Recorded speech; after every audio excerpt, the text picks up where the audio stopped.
Body, welcome along to our final meeting of the year, finance performance. It's good. We'll stand for the opening karakia to start with, please. Whakataka te hau ki tu, whakataka te hau.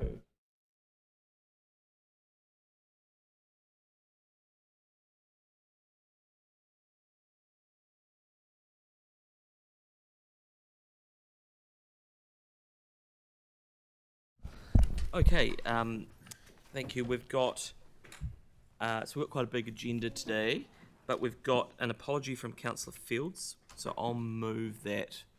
Victoria's happy to second it. All in favour? Against? That's carried. I think everyone else is. Oh, Mel might be just a couple of minutes late. Declarations of interest. So we'll note Nathaniel and Celeste for item 11, the Housing Trust. Melanie for items 13 and 14, myself and Jake for item 14, Melanie for 18, myself and Jake for 19, Melanie for 20, and then in PX, Victoria and Jake for item 23. And just for the ones that I'm conflicted on, Victoria's going to chair those, so we'll just move that at the right time. Yeah. Flag the an annual plan part with the urban development functions for CNZ for Jake and I. Yep. Please. Cool. No, not Jake and I. Yes, Jake and I. Yeah. Yeah. Cool. All right, that sounds good. We'll move the. So if you've got any other interests, just note them through the day. That's fine. Let's move the PX minutes, the open and PX minutes from the 26th November 2025. Phil's happy to move those. Jake's happy to second them. All in favour? That's against. That's carried. Thank you. First up is our public forum. So we've got, I think, is Harrison McAvoy here? Oh yeah, Harrison's here. Great, come on up. So you've got 5 minutes and you've got a presentation there. So we'll hand over to you. And I don't, have they, if you want to click, have you got a clicker? Oh, great. Cool. We're in your hands, Harrison.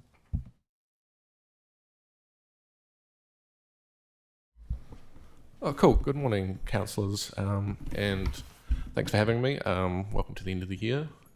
So, something that's popped up quite prominently lately since the beginning of December has been the government's position on rates capping and the discussions that are going to happen towards the end of today and in the future around this table around how to respond to that. I obviously wear a lot of hats in community organisations around the city, and there are a number of things that have sort of flagged up with discussions with people that I just thought might be worthwhile bringing to your attention, and some just sort of thoughts of my own. There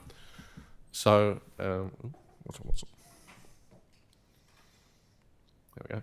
And this is just from a pure politics perspective, is that we've seen rates capping work around the world, and we've seen the outcome of it.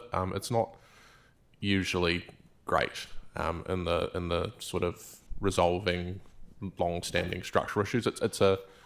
While it's a move, it's not necessarily the one that kind of creates the sort of well-developed and strong local systems that support communities.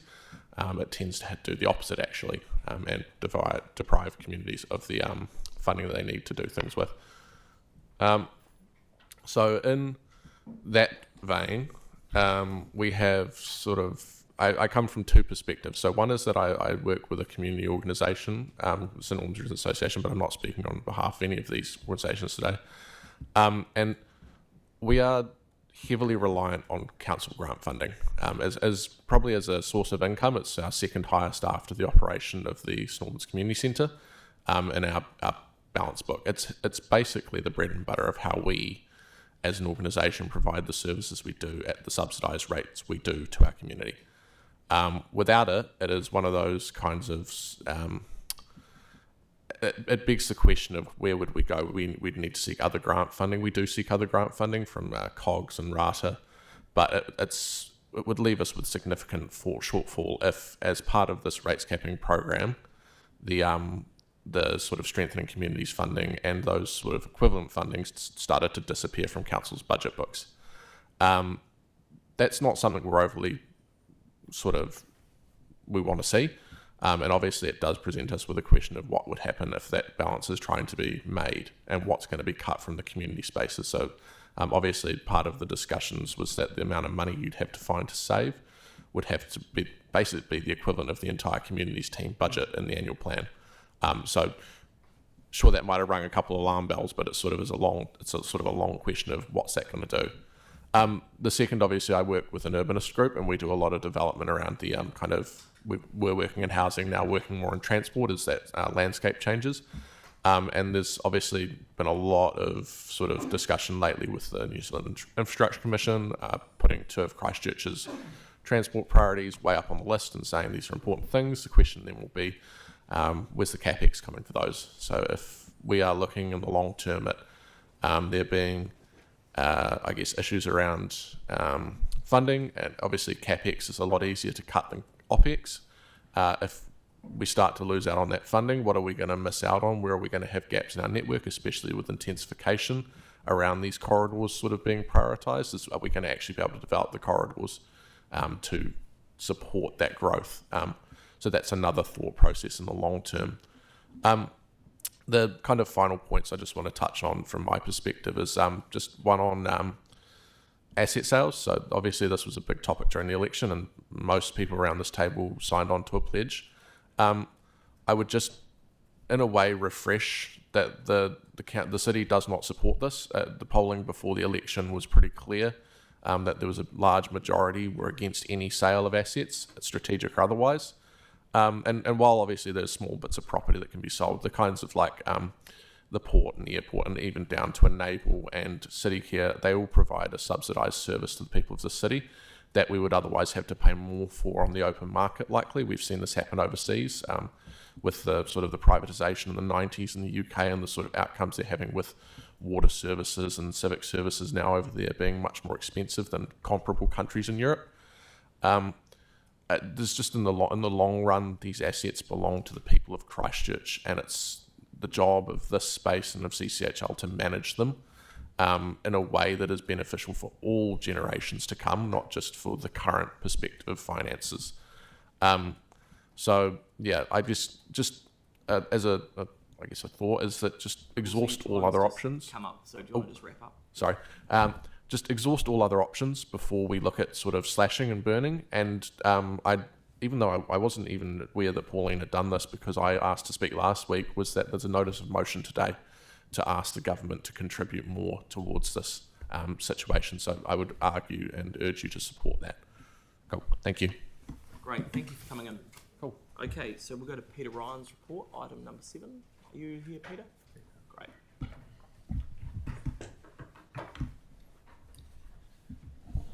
Right, good morning everyone. This is the last performance report for this calendar year. It's quite steady to previous ones. I'll just quickly recap it for you though.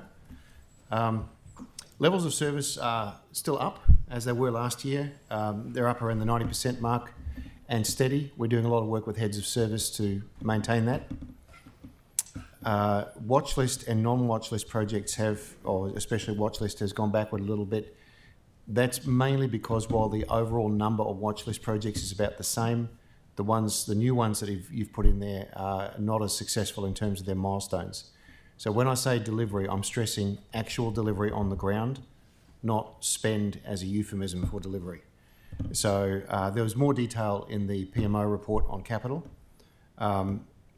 Planning for capital, the other end of the pipe, still looks good for the first year. The outer year, the recalculation has brought that back a little bit. So there's a bit of focus to be brought to bear there to make sure that we're actually providing enough planning to make capital successful. Value for money, I'll stress, overall budget is fine for council. There are a few activities within the budget that need a look, whether that's a spend issue or a planning issue, and the finance team is onto that. Overall capital within approved budget, the trigger point for paying attention is 10%, and we're just slightly over that in terms of underspend. So again, there's a bit more in the PMO report on that. Overall, those results are very consistent with the last 6 months or so. So it's very steady as she goes. Service delivery, probably the standout there. And there are, of course, the staff comments and exceptions for each level of service at the back of that. I'm not going to line by line those. There was also a question from Councillor Kewen in the last Finance Committee meeting about the digital program, and we've provided a response there. I believe it's right at the back. Yes, as an extensive response there. It's page 62 on my list, but it's basically the digital budget, how it works, why it works, including benchmarking. So again, I'm not going to line by line that, but we've provided at least the beginnings of an answer there for that question. That's the quick overview. I'm very happy to address any detail if I can, or if not, I'll refer it to the head of service and come back to you. Great, thank you. So that's been moved by me and seconded by Jake, and then we'll go to questions. So Tyler. Is there still a digital briefing to come to council, even though there's been this staff response? I'm actually not sure of the answer to that. Can I possibly confer and come back to you, because I don't know about a briefing. Okay, sweet. We can take that. Take it offline. Cool. Yanni? Yeah, thank you. I just wanted to check if we know where we've got to with the, on page 29, the percentage of wastewater mains with high or very high consequences of failure inspected as scheduled in their lifespan. And we've just got the, we've just told that there needs to be additional budget to meet the target and additional spend is required. Then it just says investigate provision of additional funding, which is basically exactly the same as what we got told last month and probably the month before. So I'm just wondering, like, when do we make a decision on that spend to get that target met? Because I'm just mindful of, like, we had, like, with Glendowie Road, or with Fitzgerald Ave, we've got some significant risk around this. I understand. It's possibly a little unfair, but I might suggest that Gavin might be able to either give you a start of an answer or come back to you.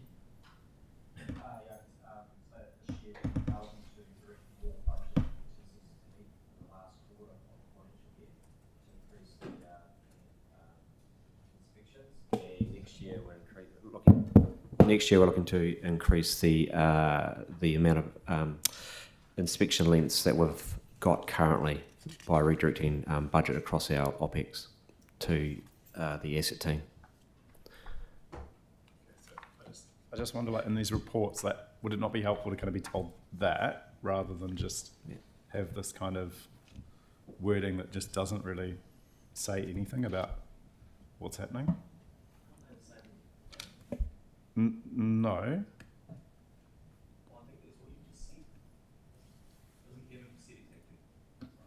So have you committed? Sorry, can I just be clear? Have we committed the additional funding or not? He said they were looking at it. We're looking at it. Yeah. So there will be additional inspections above what we have planned this year. But we won't meet that target this year. We're looking to increase Further inspections next year to get closer to that level of service. Right. And what would stop us from committing that funding now, like through a change request? We wouldn't want to commit. Obviously, the reason to plan for the last quarter, we'll know where our operational budgets are to decide to redirect funding towards the inspections. So we don't want to commit this early in the financial year. Cool. Okay. Pauline, did you have a question? That was my question. Oh, great. Okay. Aaron. But if I can Sorry. follow up, that I think what Councillor Hanson's trying to say is that this is one of our priorities, and so we would like it prioritised. The funds are coming from existing budgets to actually get this work done. It's 111,000. So if it's not a deliverability issue, it needs to be a priority. This financial year, we can't commit to increasing the budgets until we have a lot of other priorities. I mean, we can look at what we can direct to the inspections, but at this stage, I wouldn't be comfortable to commit increasing those budgets this financial year from the OPEX. Okay. Aaron? Yeah, this just on the answers on digital. So the big question relies around the benchmarking, which says in here is quite hard to do because of the way it's measured in different places. can we, going forward, and I'm not sure this might even lead into annual plans and stuff, Sam, have benchmarking on a number of items, not just digital? It'd be good to know that in Christchurch, the digital spend is I don't know, $83 per capita. And then our water delivery is whatever it is per, so we can benchmark against other councils, because if some councils are getting kilometres of road for half the price, it'd be good to know. But just those going forward, I think, would be quite helpful, so we can know where we should be looking more. Yeah. Through you, Mr. Chair, yes, we can do that, and we can actually look at where we're already benchmarking and bring that back for you. Because that's a good way that if we're really out of line on something in our system, that's where we could be going, why are we so out of line? And there could be good reasons for it, but it's good to know. Yep. Thank you. Follow that up. Melanie. This is a specific one about parks, is the measure about green space per, so I'm on page 46. Green space per population, and we've got a target of 1.9 hectares per 1,000 population. And then it's on hold, and I think it's been like that for quite a while, but it's something we brought up in the workshops that we've had, but it doesn't actually say where we're at. So it doesn't have, we don't know what the measure is. So it's on hold. Maybe we're not purchasing any more green space currently, but what is the rate? That should be recorded in here. I'll follow up on that. Yeah, thank you. With the area. Yeah.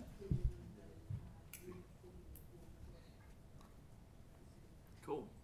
Okay, so that's been moved and seconded. All in favour? Against? That's carried. Great, thank you very much. Thanks, everyone. Okay, so let's go to the financial report. So Bruce is here.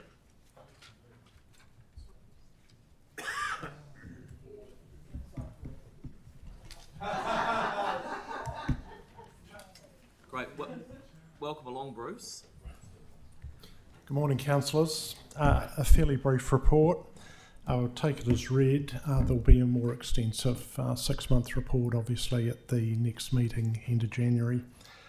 The report's largely a copy-paste of the October report. The year-to-date operating surplus is improved by a couple of $1 million, and that's reflected in the year-end forecast at 16.9 million operating surplus, cash operating surplus.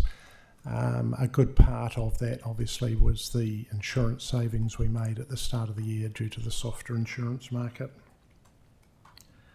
In terms of capital, as Peter mentioned, the PMO forecast is still around the 510 million delivery, and it's about $71 million below our budget. That's about all that I would wish to draw your attention to. No, that's really useful. And I guess, I mean, we're still quite early in the year, really, aren't we? So it's good to see it tracking as it is. Does anyone have any questions on this? And Nathaniel looks like he's happy to move it. And Mark looks like he's happy to second it. All in favour? Against? That's carried. Great. Thank you very much. The capital program, Paul. Great. We're in your hands. Morning. From a capital point of view, still currently forecasting for the core program somewhere around that 500, 510 as already explained. In terms of the milestones that was in the performance report that Peter talked to, yeah, a significant drop in where we are on the watch list projects in terms of milestones. That is because the 8 projects we added had a mix of 4 green, 2 amber and 2 red lights, as opposed to the ones we removed, which was 8, and that was 7 green and 1 red. So the mix compared with the previous month is quite different, and that's why there was a bit of a drop in that space. In terms of the rest of the program, the best part of 900 odd projects, almost the same as last month, so no significant change there. So I'll leave it at that, but any questions? Thank you very much, Paul. A really good report. Does anyone have any questions on this? Yanni? Cool. Are we able to get a bit more explanation about what's happening with Pages Road Bridge? Obviously, it's been turned to amber. Sorry, it's gone from amber to red.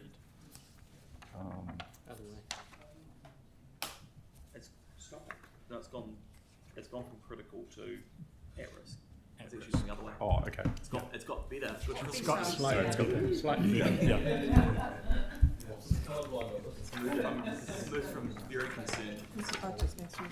Okay, Lynette, do you have anything you want to add? I think the change is really only in the flag is really only relating to the budget and compare because it hasn't been sorted yet and it's being sorted out as part of the annual plan. Yep. Do you want to hang on. Do you want to just be? Sorry, can you be a bit clearer on that? So. All right. So sorry. Let's give a little bit of context, if that's right. The business case for the Pages Road Bridge has been approved, and there is an agreed budget through that business case process. The tenders are in the market for both the principals advisor and for an EOI for the design and build teams, so they are in the market, so it is progressing well as a project. From a budget perspective, there was a budget assessment done with NZTA with a risk profile associated with that, and at the moment that budget and the budget that we have in our LTP don't line up, so we're working through that at the moment, and there are some proposals to change future years' budgets to ensure they align with what was proposed by NZTA.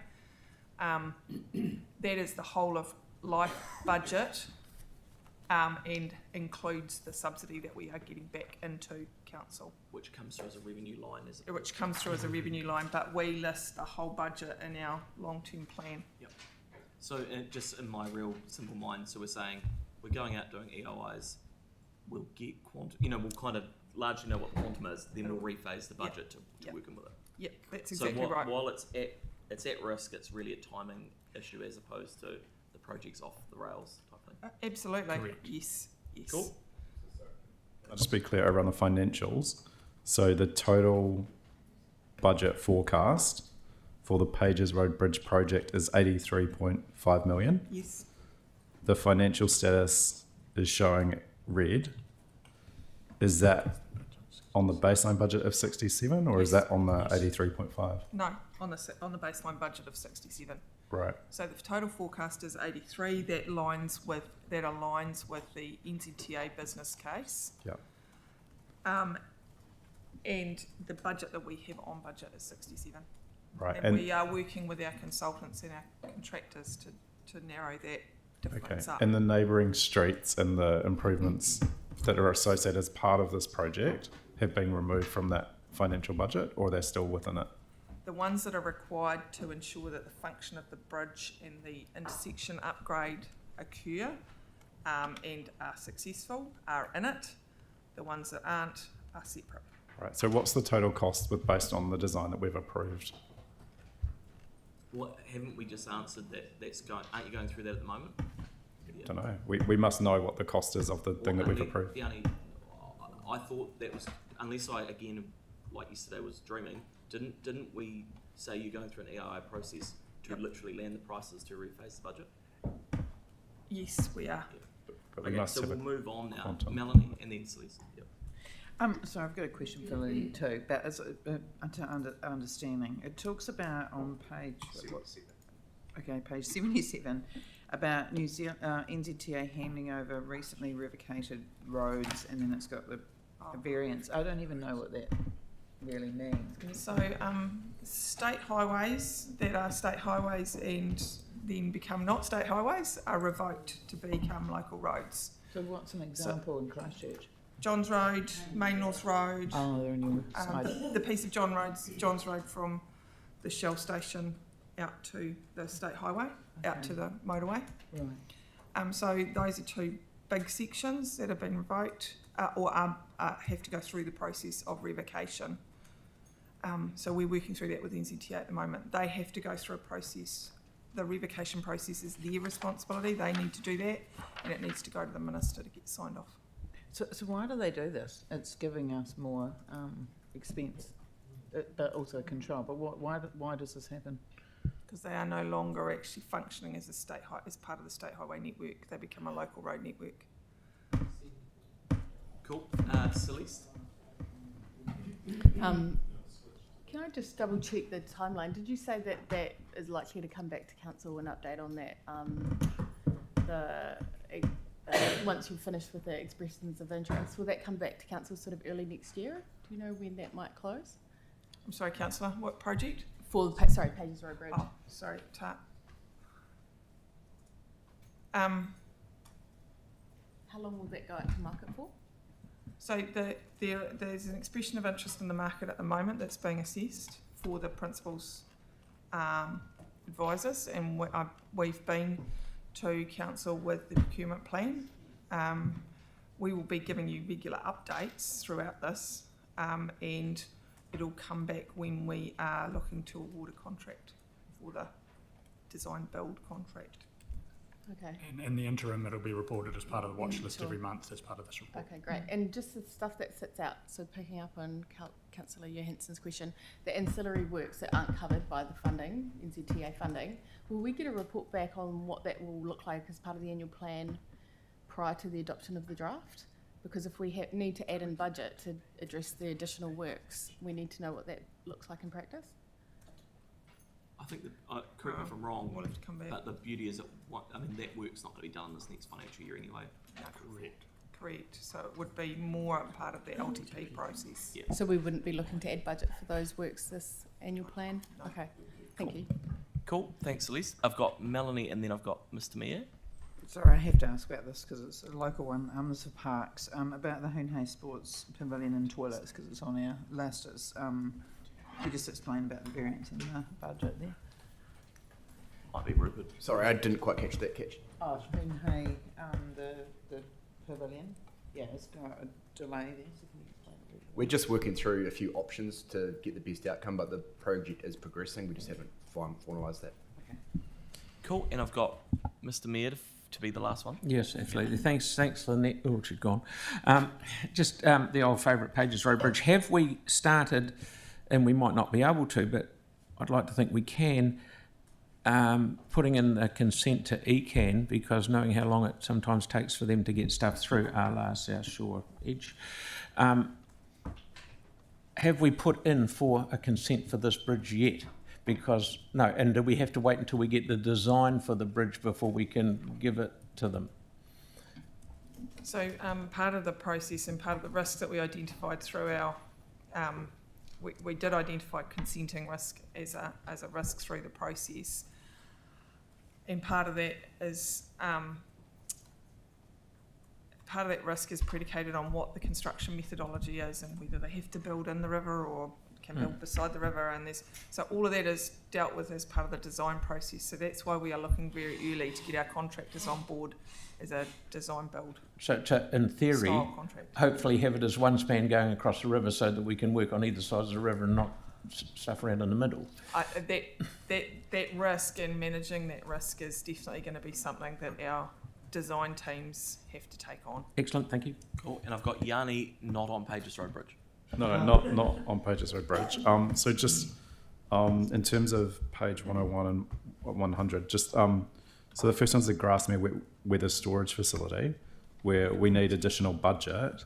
Has that is that being covered by the developers or by central government funding, or is that a cost that's now falling on us?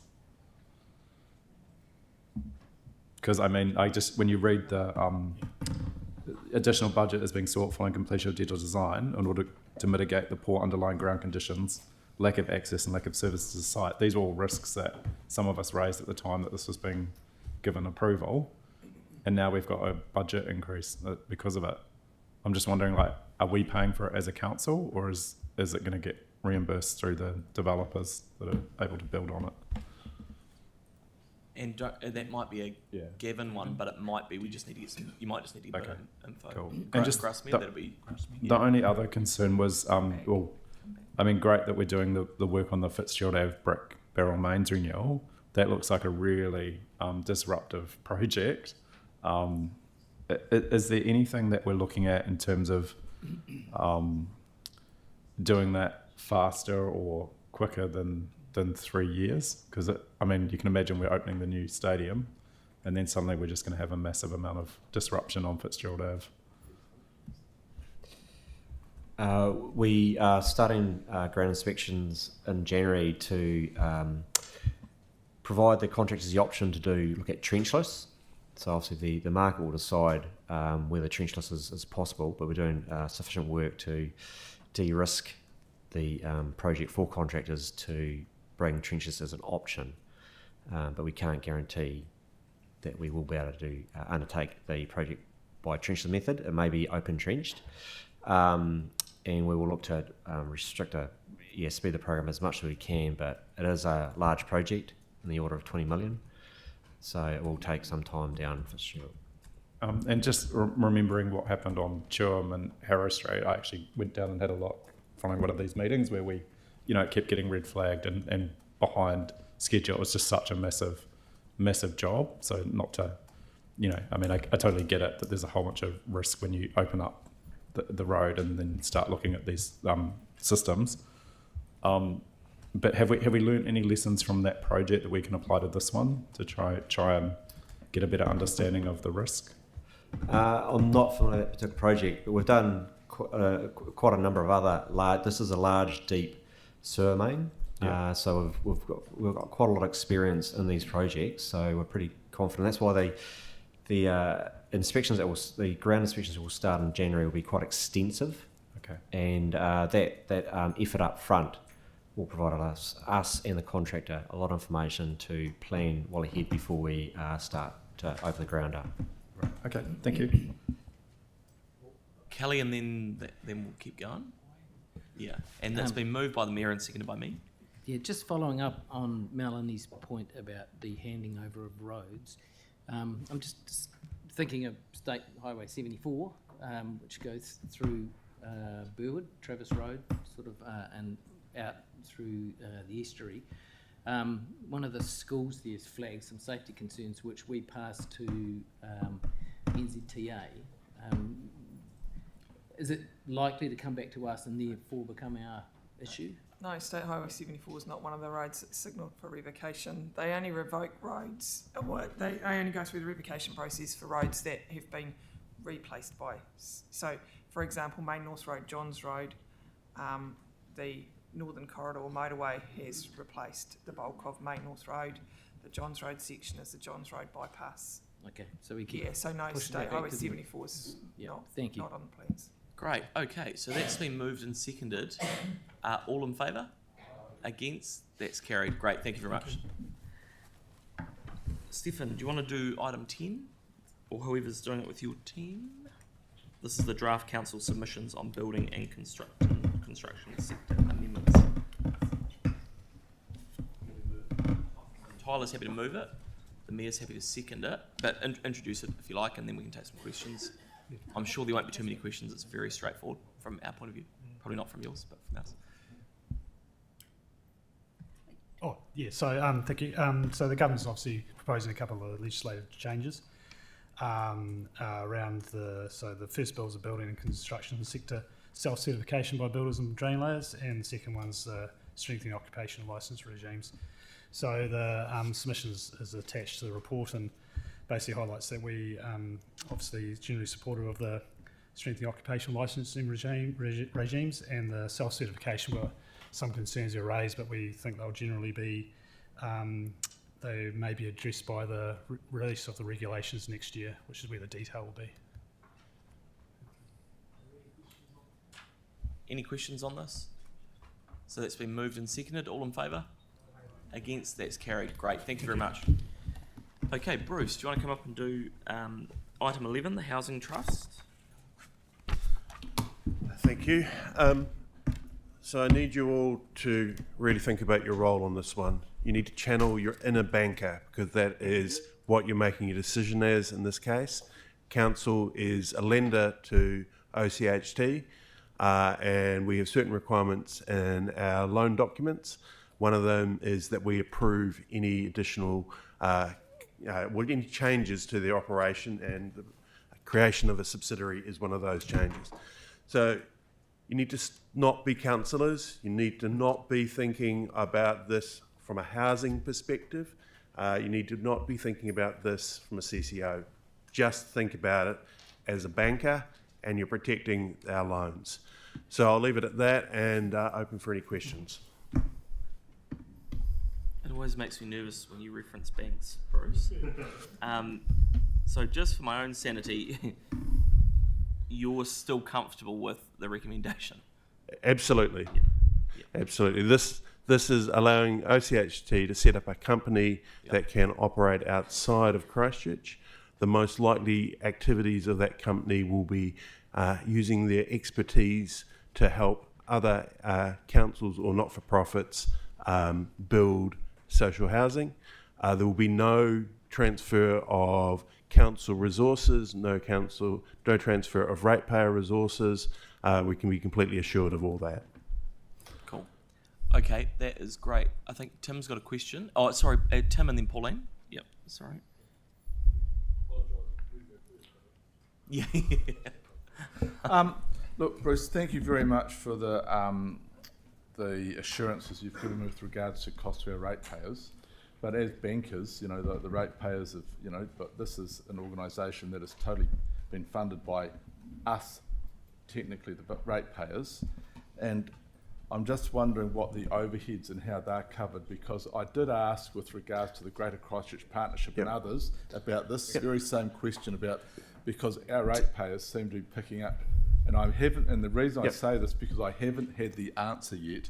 Who's paying for the administrator of the Greater Christchurch Partnership? Right. And I asked that question because I haven't heard the answer, which I asked some time ago. So with this, who's paying for the? Sorry for the long-winded. So looking at, I cannot answer the question about Greater Christchurch Partnership, which is not related to this, but yeah, OCHT effectively, well, it has one set of books, keeps two separate streams. One is the stream that relates to the leasehold properties from us, and one is the stream that relates to their other activities that are separate from council. And the overheads for this function would be covered through that. The revenue that would be gained would go through that that side of the books, and be any costs would come out of that side of the books. It would not affect council's side, and it wouldn't rely on any Christchurch ratepayer funding. Yeah, Pauline and then Melanie. So, in the myriad of discussions along the journey to get to this point, there was a discussion of whether to set up a charitable trust or do a private bill. Now we're doing both, and I see you stated a charitable trust as a contingency. Yep. So I'll just explain why that is. Yeah, the bill has been prepared. It has gone through, and it's taken a reasonable period of time to go through the government's processes to get to the point where it can be lodged.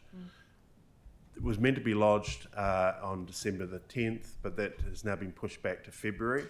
Even once it is read for the first time, that first reading occurs in Parliament, there's still a 6 to 9 month process after that. So this is, if there's opportunities that come up in the meantime that are consistent with the intent that you've already approved and that is reflected in that private bill, here's an opportunity to be able to take it through a different structure. how long will setting up the charitable trust take, do you think? For the charitable company, not very long at all. It's just a matter of lodging that with the company's office. All the documents are ready once we press go. So the question is, why didn't they just go down that path in the first place, or do they still need the private bill change? They still want to operate under the charitable trust rather than the charitable company. There is different tax treatments for those two, and it's those matters that are being considered there. Okay.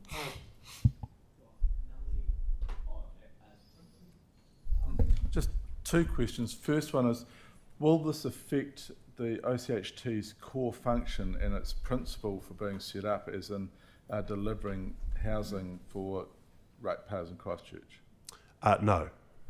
Okay, and in the future, when they're setting up, it'll be good to see, looking at how that's going to be protected in the future, because as I see it, representing the ratepayers here, that I would like somehow in their documents that the priority is to the core, which are the ratepayers of Christchurch and Christchurch, because without that money being put in the first place, we wouldn't have this Yeah. What I'll do is I will pull out some of the excerpts from the private bill that will give you that assurance. Right. Because what it does is, in the private bill, does talk about operating elsewhere, but keeps that Christchurch and Banks Peninsula as the primacy. Thank you. Okay, so we're good. We're all everyone. Yanni? Thank you. And I see that this basically is allowing for affordable home ownership products as well, which is really cool. So yeah, it just in terms of the other process, we're not going to make a submission to the first stage of it, but we could during the select committee process. Is that? You could if you chose to. There is nothing in the proposed bill that I can see that we would want to submit on. It is entirely consistent with what we have talked about. I know you have an interest in whether the OCHT offers affordable home ownership products. We will provide advice on that, but at a high level, that relates to their charitable status and their tax status. They can only do a certain amount of activities that involve personal gain, and home ownership is seen as personal gain.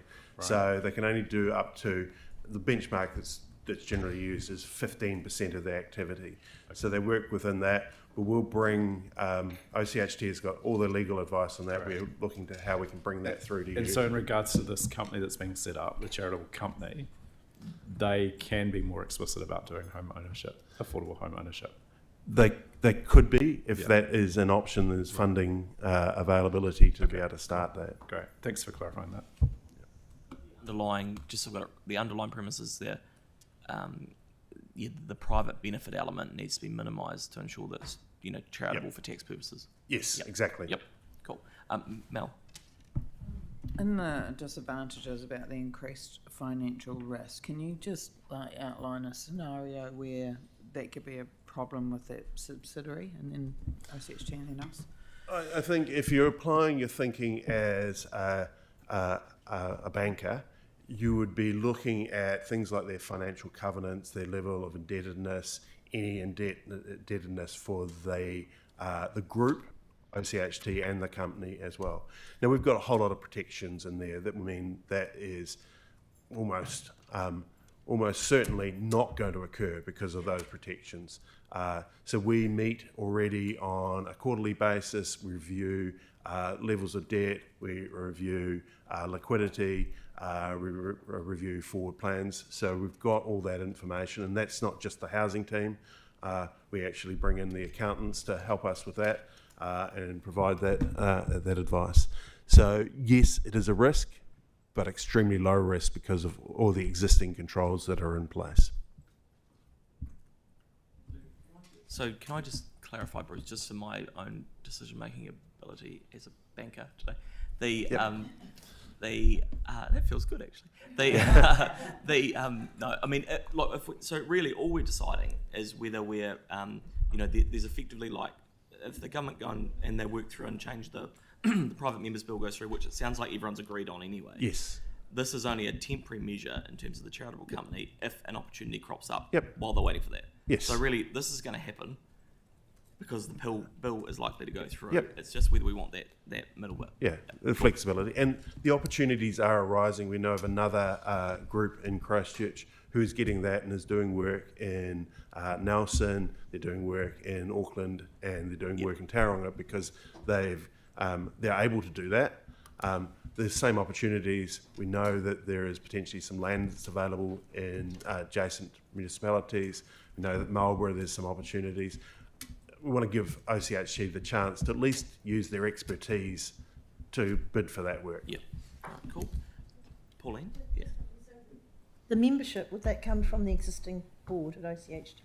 Or they set up new external members? For their board, I do not know the trust. answer to that. But I suspect that it will be just appointees from that board will become the board of directors for the new company. Yeah.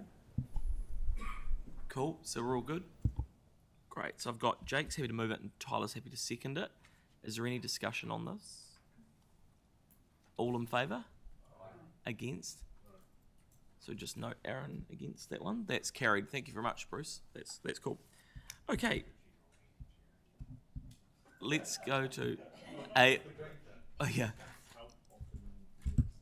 Hey, we gave everyone the chance to debate. No one did. So let's move on. Okay, let's move to item 15, the notice of motion.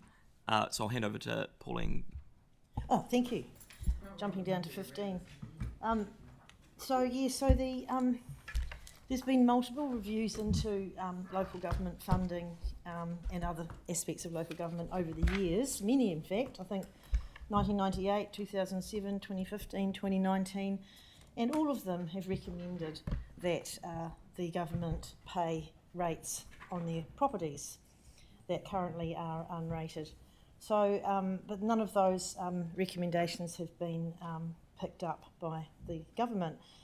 So the intention behind my notice of motion is actually to formalise a request from this council to do so, because I'm not sure if anyone has actually formally requested it. So this is a formal request to the government to commence paying rates on their properties that are currently categorised as non-rateable. So I actually can't think of a single reason why the Crown should be exempt on paying rates, because we are actually picking up the cost of the infrastructure required to service all those properties. They do pay targeted rates on the water and infrastructure, but the majority of the general rate they are exempt from.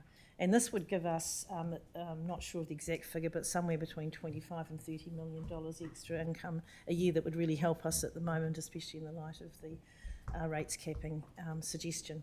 So I'm requesting that the Mayor, I know the Mayor has been talking to the South Island Minister, James Meagher, but this will probably empower your discussions even further if you've got an agreed formal request from the councillors, I believe. So I hope that you will all support this today. Does no one have questions on this debate? Oh, question? Okay, yep.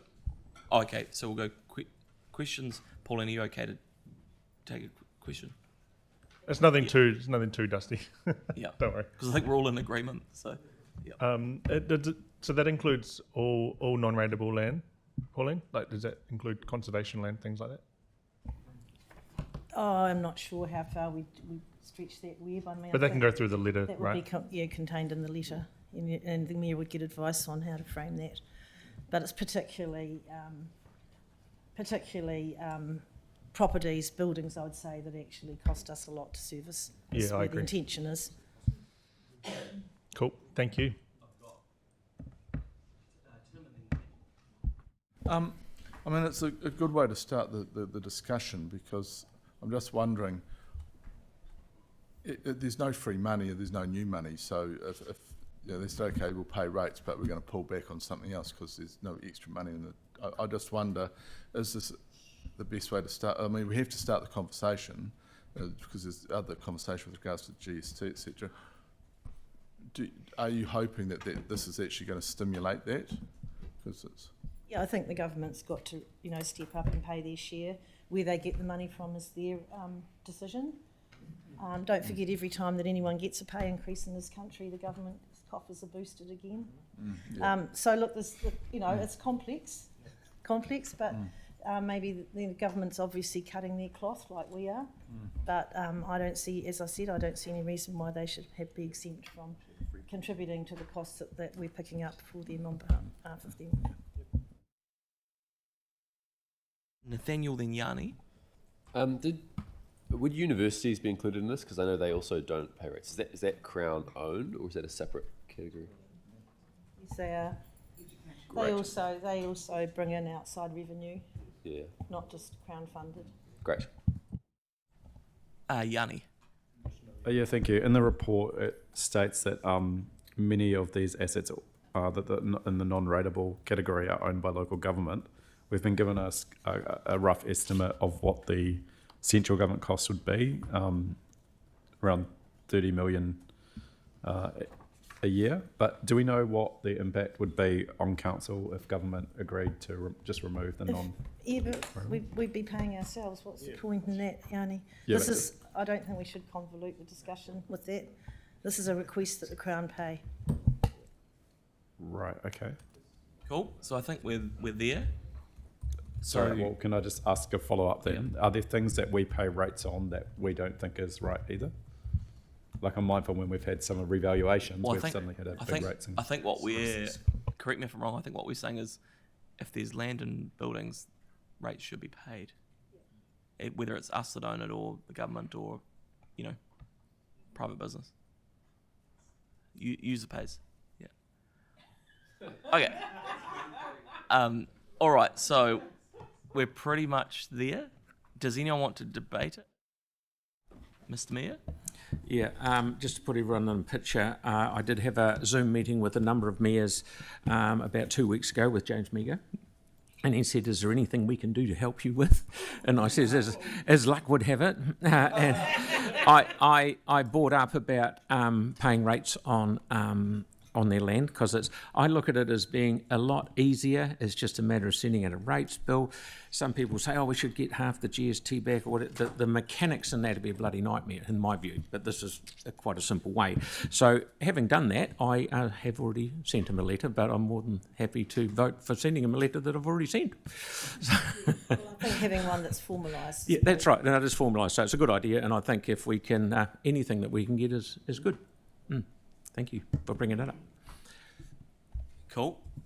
Yanni and then Kelly. Yeah, I mean, I totally support this. I think it makes sense. I am thinking of drafting a notice of motion around the GST. We should not be paying GST on rates. And actually the problem with us collecting rates, even on our property, is we pay GST, right?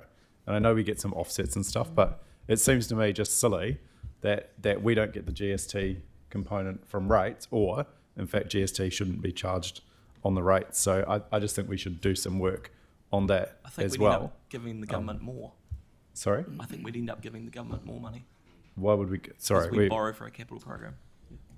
And then we claim the input on. Anyway. Yeah, okay. But it's just not as simple regardless, as that. like Yeah. I just think, you know, like we should absolutely be putting pressure on the government to look to pay their fair share, particularly when they're putting the boot into us about the cost of rates going up, and at the same time that imposing a whole bunch of extra costs on us that we're having to fund from rates, because they're not giving us the funding to do to meet the new standards that they're putting in place, or to do the things that they want us to do. And you know, look no further than the example of Kiwi Rail and the expensive crossings that we're having to do, and what that's done to our budgets over the last 5 years.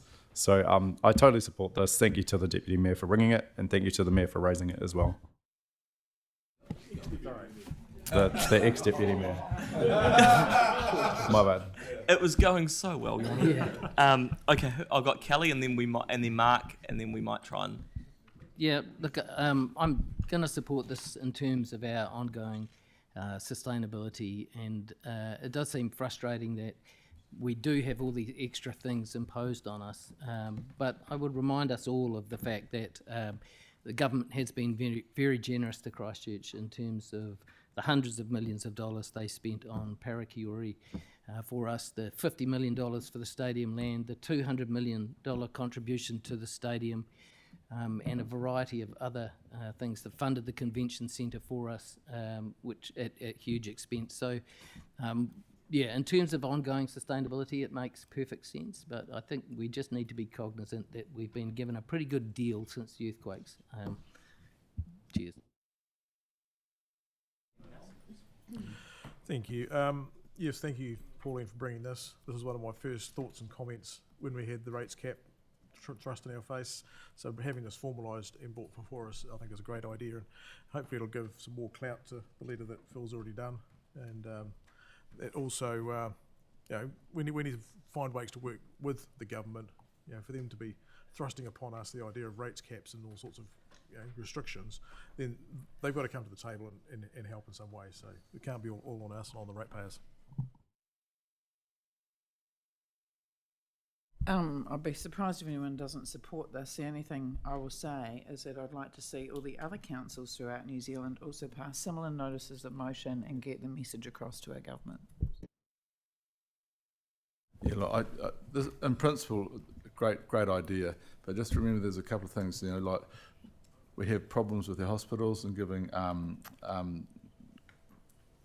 where it's needed, etc. So if a hospital turns around and says, well, we've got to pay so much rates, we're going to take that from the top of the line. You know, there's no free ride here in New Zealand, and nor there should. So just realise that.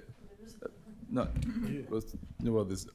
technically it's not, because that money that they're not paying on rates, say in a hospital, is actually going to something, hopefully in ED or wherever. But I will support it. But it's going to open like cultural, marae, cemeteries, churches. I do think churches should pay anyway, but it's going to open a bit of a nest. So it's going to be a good discussion.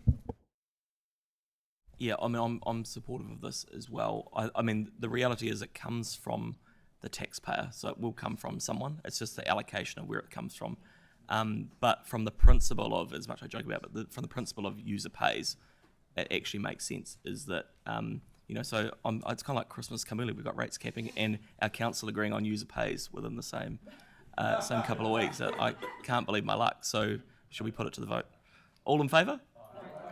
Against? Great. User pays is carried. Thank you, David.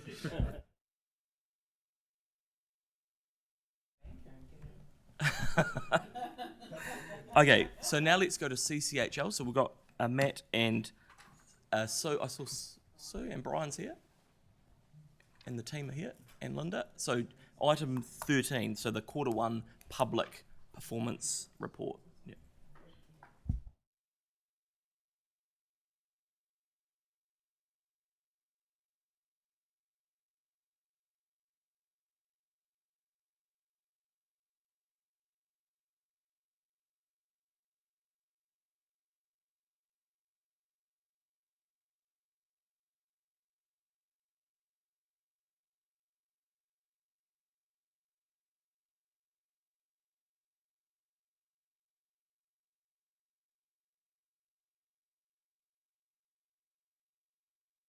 All right, welcome along. If everyone's good to go, we'll get into it.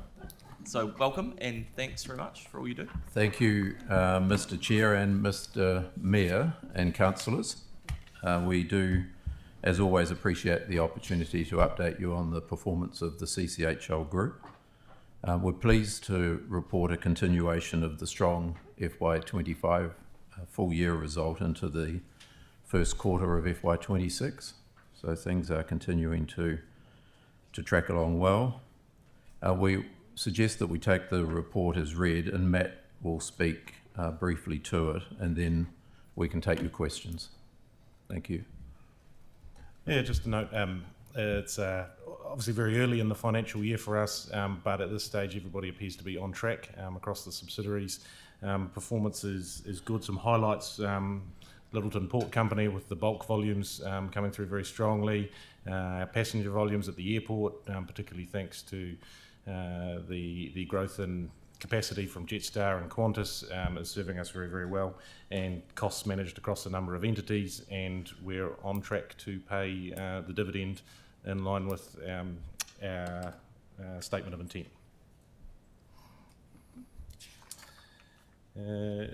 I've talked earlier about Te Puna Manawa and our diversity program, but probably the one to focus on is the Associate Directors program.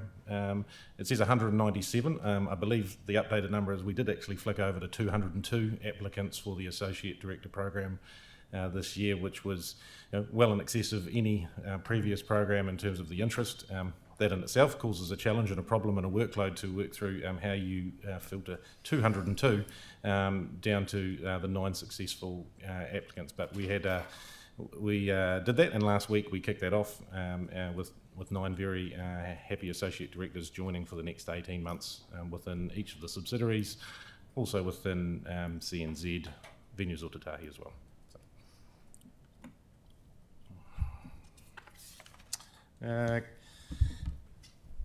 Health and safety, the leadership group is a new thing this year, and is a source of collaboration, sharing of learnings, best practice, and is with council and within the CCHL group, and is performing very well, so we're highly encouraged with respect to that.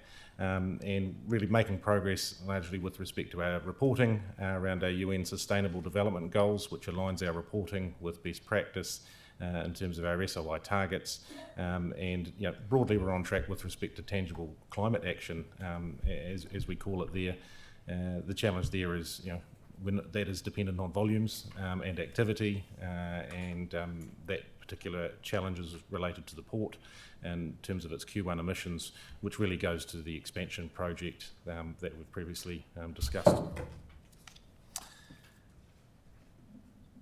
In terms of the subsidiaries in aggregate across the portfolio, we're sitting at about 95% on track for SOI targets for the year. Just to call out some challenges, I suppose, in terms of health and safety targets. There were 4 incidents that were notifiable to us across the portfolio in terms of near misses or injuries. One a member of the public, including at Eco Central, and another related to an electric shock injury, and the others related to a contractor. Health and safety remains a key area of focus. Some of the targets are going to be a challenge to meet, partly due to where we've set the targets, but I'll just call out LPC really, and there's a couple in red there with respect to LTIs and TRIFR. We are seeing significant positive improvement on that front, 60% reduction over the last 6 months compared to the previous 6 months. So we measured that on a rolling 12-month average. But it is definitely coming down. And I guess there's a couple of other things there. It's how we manage injuries and return to work associated with that, and the health monitoring going on at LPC as all factors that are going to endeavour to improve that those metrics over time. Just to call out a few things in the media. You probably get sick of me sending your emails, so some of these may not have taken the opportunity to forward on, and we'll do deeper dives into some of these as part of our annual reporting. But if you've flown into Christchurch Airport lately, you've probably seen some of the panels going in. 300,000 panels, I think, is the number, which sounds phenomenal. Cable laying's underway, and the phase 2 planning is also sort of next steps really, where we go with respect to hydrogen, battery and sustainable aviation fuel is definitely on the planning. Enables Girl Boss sponsorship, supporting young women across STEM, community, enterprise and arts, and really goes to our group metric around closing the gap, the gender gap in leadership. City Care's Health and Safety, Business Leaders Health and Safety Forum, that was established in 2010, and City Care was one of the founding members of that, and there's Peter Lord at the bottom of your screen there being called out for being one of the inaugural members of that. And one that you probably don't see anything about but affects all of us is that Orion automation of when there's disconnections, so automatic quick power restoration going on behind the scenes there with the use of technology. So that's and we're the first EDB in the country to do that. So yeah, something you never see, and when your power goes off, it'll go on a little bit quicker, hopefully, thanks to that. So yeah, just some success stories from within the group. I'll leave it there and really open it up to questions if I can. Thanks. Yeah, no, that's really good. And we've obviously got the strategic update later as well, so there'll be questions there as well. So I'm happy to move this. Victoria's happy to second it. Are there any questions? Yanni. Yeah, thank you. I'm just wondering if you can just give us an understanding of what steps CCHL has undertaken to ensure compliance with the letter of expectation around having good faith relationships both with the employees and the union workforce at the port. In our letter of expectation, okay, so stop, pretty clear. Stop. So, Yanni, stop. You've asked the question. So, yeah. Is there anything you'd like to add, Brian? Well, look, that is very much an operational matter at the port, and we do need to acknowledge that there is that the board is independently governed and managed. We make our expectations to the subsidiaries clear, and those expectations reflect the expectations that Council has with CCHL. and we feel comfortable that those expectations are being met. Right. So can I just ask, in terms of our letter of expectation, we made a we set an expectation around maintaining a commitment to a directly employed workforce at LPC, and then not leasing out port operations or any other significant operations involving directly employed staff. Is it your understanding that LPC is still committed to meeting those expectations? Absolutely. Great. Okay, so that's been moved and seconded. All in favour? Against? That's carried. Thank you very much for that. So we've got a procedural motion to appoint the Deputy Mayor for items 14 and 19, which I'm happy to move. The Mayor's happy to second. All in favour? We're coming back. Against? That's carried. And then, so Victoria will go to... you might want to... sorry, guys. You may want to... Or Linda, you want to do this one? It's the appointment of Melanie. So I don't know who wants... Yeah. Sorry, I shouldn't have got you away from the table. Is Anne in? You can...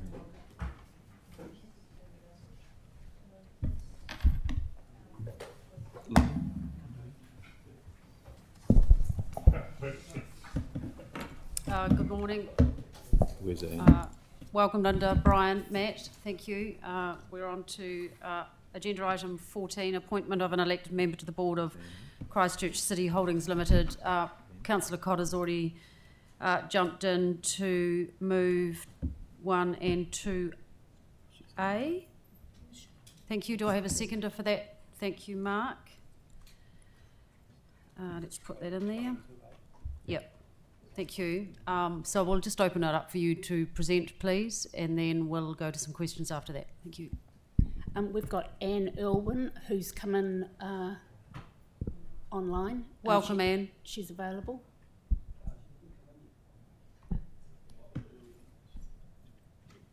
Are you happy to proceed without Anne? Well, Anne is the independent chair of the appointments panel. I think it's appropriate that we just pause for a moment, if that's okay with you, Deputy Mayor. I'm happy to do that. It would mean that I vacate the chair and put Councillor McDonald back in. So we can break early for morning tea unless you've got some telecommunications with her to see that she's only a minute away.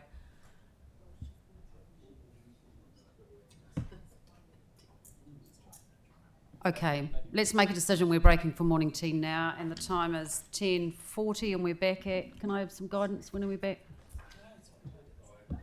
11 o'clock. Sorry, Thank you very much. Check, are we going to get the advice around making another direct appointment today? Is it being circulated? Or? Bede will answer he'll answer the question when he presents.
Everybody? Just a reminder that we are on agenda item number 14, which is appointment of elected member to the Board of Christchurch Holdings. We have Brian and Matt and Linda at the table. Thank you. And I think we have Anne online. Hello, Anne. Hello. Oh, hello, Anne. Apologies. We think you were ready to go and we broke for morning tea. But we're all ready to go. We're refueled. So we have Councillor Cotter has already moved 1, 2A and 3. It's been seconded by Councillor Peters, and we're ready for the presentation of the report. Thanks. Thank you very much, Chair, and I certainly have appreciated the opportunity to be part of the panel again for these two papers that are before you today, these two recommendations, along with Brian Pearson, of course, Chair of CCHL, and Councillors Sam McDonald and Jake McClellan. So in terms of your agenda item 14, the recommendation of a council director appointment, as the paper sets out the process that the committee has gone through, it did only receive one application, and that is from the sitting councillor director, Melanie Coker, as provided for under the policy. Given that we had interviewed Councillor Melanie Coker earlier in the year, we chose not to interview her again, but I did have a discussion with her to answer any queries that she may have had and just to confirm her interest in being reappointed. So the recommendation from the committee is that she is reappointed by council. That's kind of the first part of the paper. And then the second part of the paper is where the committee is seeking council's direction regarding the second council director vacancy that will exist on CCHL. Happy to answer any questions, Chair. Yeah, thank you. And was there anything you wanted to mention in terms of the options there from your perspective? No, in terms of the options that are there, I mean, this is a decision for council as to how it would like to proceed. Thank you very much. So nothing from any of the other presenters. I can go straight to questions, please. Do we have any questions? Thank you, Councillor Johansson. Is there any other councillor that wants to be on CCHL? And if there is, what's the process to just appoint someone today rather than reconvene the panel? I'll ask who's going to answer that? Elizabeth from Legal is going to answer that. Thank you.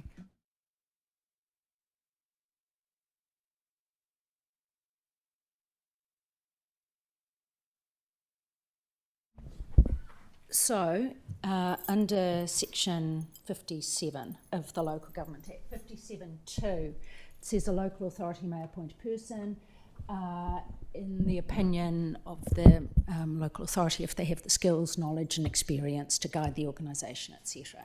That's a decision that has to be made with information and on reflection, or our advice is very much that is a decision that should be made with the appropriate information and on reflection and after proper discussion, rather than one at a meeting in these circumstances. It does not seem, in the advice I'm giving you, that you can meet the requirements of section 57.2 if you appoint another director today. Is that consistent with how we've done all the other appointments, where we've made director appointments without any information around the consideration? I have no knowledge of where you've done that, so I can't speak to that. Well, the previous one's this term. I can't speak to that. Okay. And can someone just, like, regardless, accepting that you're saying we couldn't make the appointment today, but if we do go through and find someone that's keen, is there, aside from reappointing the appointments panel to come back and do this whole consideration process, which would be timely and costly, is there another process that we could use to do something in a more shortened timeframe, efficient timeframe? Not one that I could give to you right now, because that the appointments panel process is the one that is set out to do it. However you go to appoint another director, it still has to be done in accordance with Section 57.2. And Section 57.1 talks about the council setting out a process, which we have done via the appointments panel, to appoint directors. Thank you. Councillor Harrison-Hunt. Kid Elizabeth, it's for you. So are you saying that in terms of CCHL, in regards to the other CCOs, there is a quite a larger part of materiality when it comes to CCHL in comparison to the VOs, the CNZs, etc., which we've appointed through our own internal appointments panel? I don't know that that's a legal question that I would give an answer to. The appointments panel process does set out for the different companies and the different organisations how it will be done, and I think those are the processes that are adhered to, and they may be different for CCHL to the other companies, but legally I wouldn't want to stand here and tell you that one company is more significant than the other in terms of how you go about your processes. Okay. Thank you. Thank you, Councillor Harrison-Hunt. Was that sufficient for you? Do we have any other questions, please? Councillor Kewen? I'm not sure who mine is to, but oddly in the past, this has been a very popular and prestigious role. Now we have one person putting their hand up. Should the people of Christchurch be that confident in billions of dollars worth of assets being overseen by only one councillor when there's meant to be two?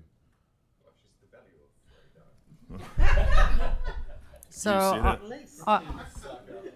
I understand there's some reference to that in the paper. I wonder if who would like to speak to that. Is it not relevant? Thank you, Mr. Pearson.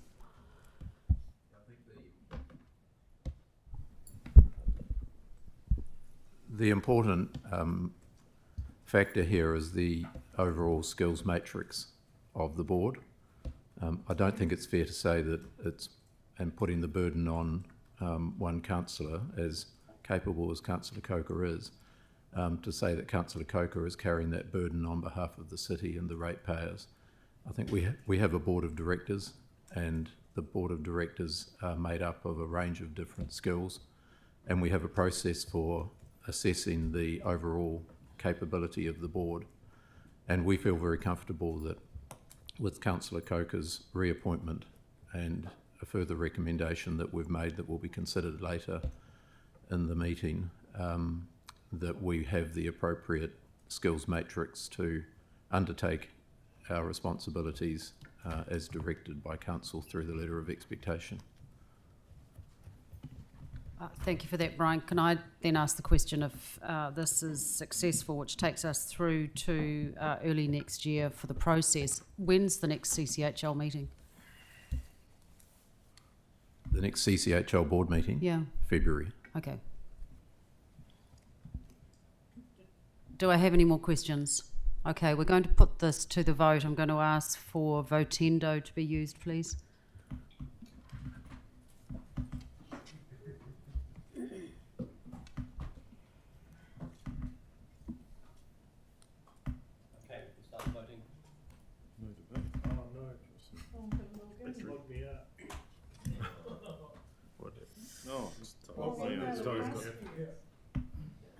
You get timed out. Wait, David, wait.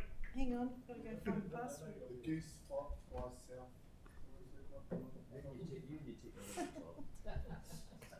I'm with you, Tyler. It's always operator error. How are we tracking this, Secretariat? It's the longest password, isn't it? It was easy. It was easy when it was just say I. Old dog, new tricks. Yeah, 9:28. Did it work well under pressure? I didn't know it logged you out. Did you hit the right button?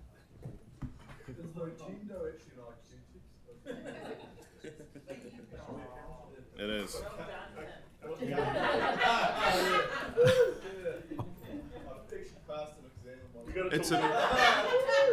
It's an IQ test to see how many people can't spell I. Councillors, can we just stay on task, Still please? loading.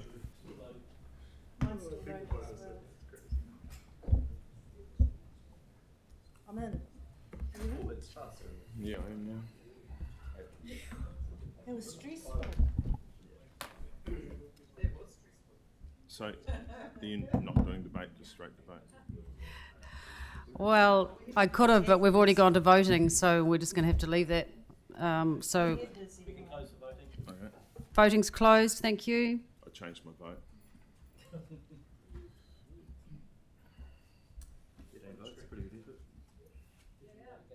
And that is approved. Motion carried. Thank you. And I'm now vacating the chair. That's the system, Mel, not you. Well, I was going to abstain, but there's no debate, so I went to a no.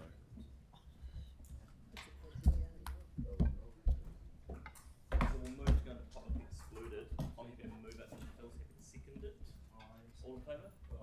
Yes. So just clear the room. And we'll keep CCHL here. Mel?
we're gonna start, but I just want to hand over to Yanni.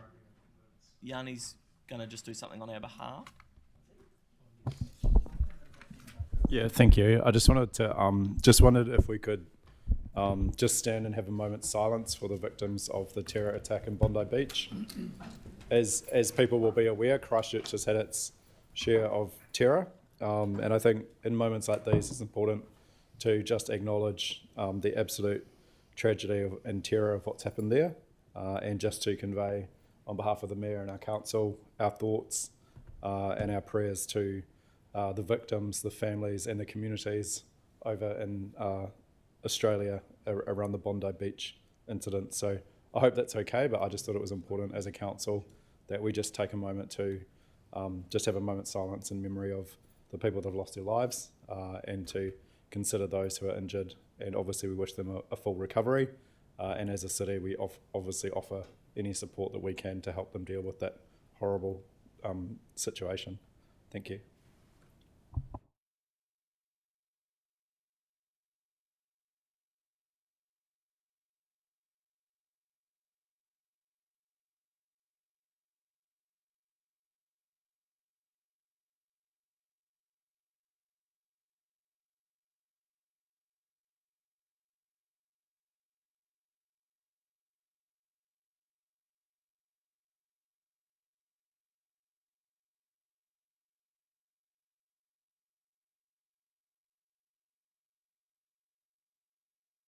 Cool. Thank you. Thank you for doing that.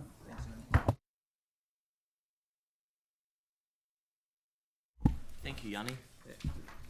Okay, what we'll do is... Sam's there. Cool.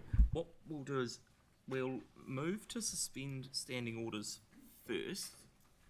So we might just get them up on this. Oh, firstly I've got... Is it Tyrone and Aaron are on Zoom? Yes. Cool. So we'll move to... So we'll just bring up the resolution to suspend standing orders, then I'll hand over to you. We can go through. Jake, you happy to second that? Yeah. So I'll move that. Jake will second it. All in favour? Against? That's carried. Okay, so I'll hand over to Peter and Bruce. Do you want to run us through where we're at, what you're needing today, and what the point of this is? Sure. Look, I'll just start with a reminder. It's principally for anybody in the community who might be watching that the purpose of today is not to adopt the draft annual plan. The purpose of today is to get a clear set of guidance and blueprint for what we build to put in the draft annual plan for your adoption in February. So they're two different things. We're just looking for clarity of what we go and build over the break. We're not adopting a formal document today. Right. The brief summary of how we got here. The annual plan was paused due to the local government elections. Obviously, you want the new council to form the plan. So that meant that there was a relatively small window between then and now. In that time, we had half a dozen workshops, 3 of which were council only, to obtain your views and priorities for putting in this plan. We've tried to present a balanced view back to you of what we've heard and what that means in terms of a rates number. There's a series of recommendations in front of you here. Because of those workshops, you will be largely familiar with each one. So I'm not going to, line by line everything at this point. Obviously, we'll be stepping through the chair's recommendations, which, have a lot of overlap with the staff recommendations. And then from there, move on to questions, foreshadowed motions, debate and voting. There's actually relatively few items here in terms of debate in hand. There is quite a number of smaller operational matters that have been raised as well. But in terms of the substantive things that affect the rates number, there's really only those in the recommendations. Most of the rest we'll either deal with today if we can, or if there's further information required because they've only been raised recently, they'll be handled in February for the annual plan. There's also quite a number of items that you brought up in the free range workshops which have been allocated for the LTP because they're appropriate for the LTP, either because of their significance or size or complexity. So that's the 2-minute recap of how we got here. Unless anybody has a particular item to raise, I don't feel that there's any value in line by lining the report. Okay, thank you for that. I wonder, Sam, is it worth putting up on the screen, just as a starting position, the chair's recommendations? And they've been seconded by Aaron. And then we can so then we can go through them. So the process, team of advisors, we've been through what you've done. We'll put up the chair's recommendations. There can be questions on annual plan. Then we will go through to the amendments that are in those sheets. Yes, I mean, obviously we'll go through them line by line when we get to them. Yep. There again is not that many. There are some other items that have been deferred for the LTP. So right now, what are you wanting us to do? We've got the chair's recommendations on the screen. Same as what's on the BTC, or have they been amended again? They've been amended. So effectively, this is just to put something on the table that if people want to foreshadow, they can foreshadow. But starting at the beginning, if you want, it's Process-wise, with something like number 5, you can't put up an amendment because it would be directly inverse. So if you vote against not agreeing, are you automatically agreeing? It's just difficult when you get these negative resolutions here, which was originally framed as a positive. So you have to foreshadow. It would. What? Can you foreshadow a direct opposite though? Yes. Okay. Well, cool. Okay, so has everyone got these? This on the screen is a bit different to what we've got printed out. Yeah. So this is the motion on the table, which it's the same as what's on. Yes. What's in here? Yep. Yep. So that just to clarify, the process sheets that you've got in front of you have the chair's recommendations. The only additions on the screen are D and E, which have been worked through by Councillor Harrison Hunt and the chair. Yeah. So they were Tyler's ones around the level of service for graffiti and the traffic flow, improving traffic flow. Yeah. Cool. And people can vote on these separately when they come through. They're just advice. Yeah. Yeah. Cool. Yes, so I think the thing would be, is there any questions on these? And then we can go to, then put up whatever you guys, the alternates, and we'll get them noted so that if these fail, then you can vote on that. Cool, so I've got a question from Tyler. Kia ora, just a process thing. So with point 3, you could foreshadow parts of it, correct? Yeah, well, Melanie already has. Oh, cool. Yeah. Great. Yep.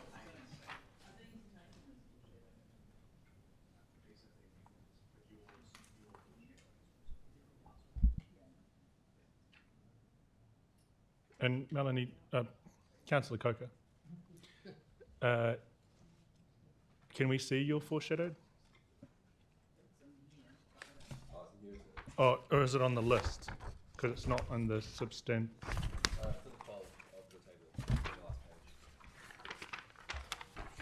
What we'll do, maybe the easiest way to do it, is let's start at the top. So can you scroll back up?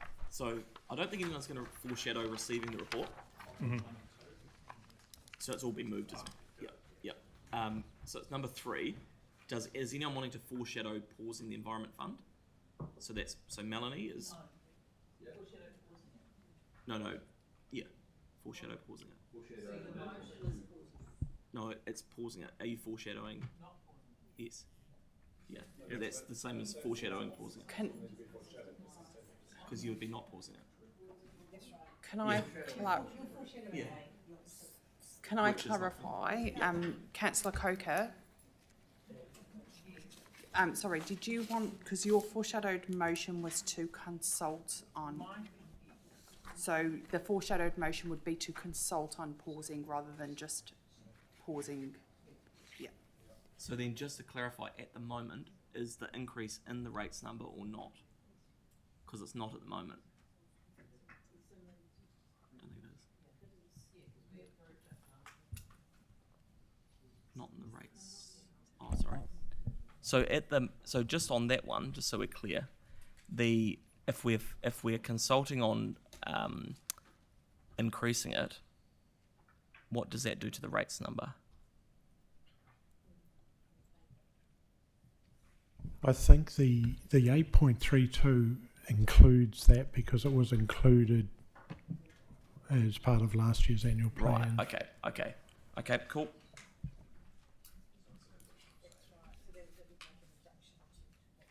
Yes. Yep. Okay. Cool. So that's the first one. So we'll note a foreshadow for that. Consulting on applying a 5% pro rata reduction to contestable grants. Is there a foreshadowed on? Yep. So when that goes out in the annual plan, for the long-term plan or annual plan, sorry, that will be some idea to the public of what the effects on that could be. Is that, or isn't that not the role? Well, the recommendation is to apply it. Yeah. Not. Sorry. The chair's recommendation is to consult on applying it. Yep. Okay. Cool. The climate resilience fund. So that's just pausing the increase.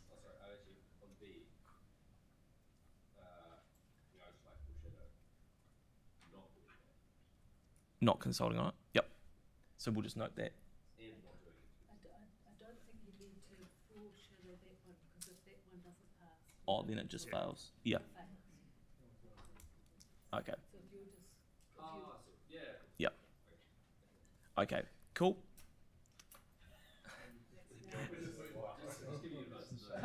So then, so the climate. So pausing the increase on the climate resilience fund. Mel's going to foreshadow consulting. Yep.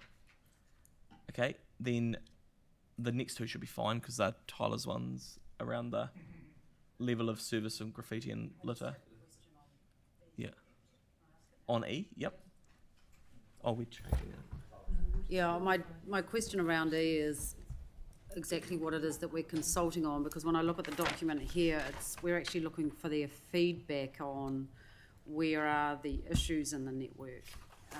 Let's have a look at how that says that. Yeah, I think the public can be invited to identify intersections and corridors of concern to inform prioritisation and future investment.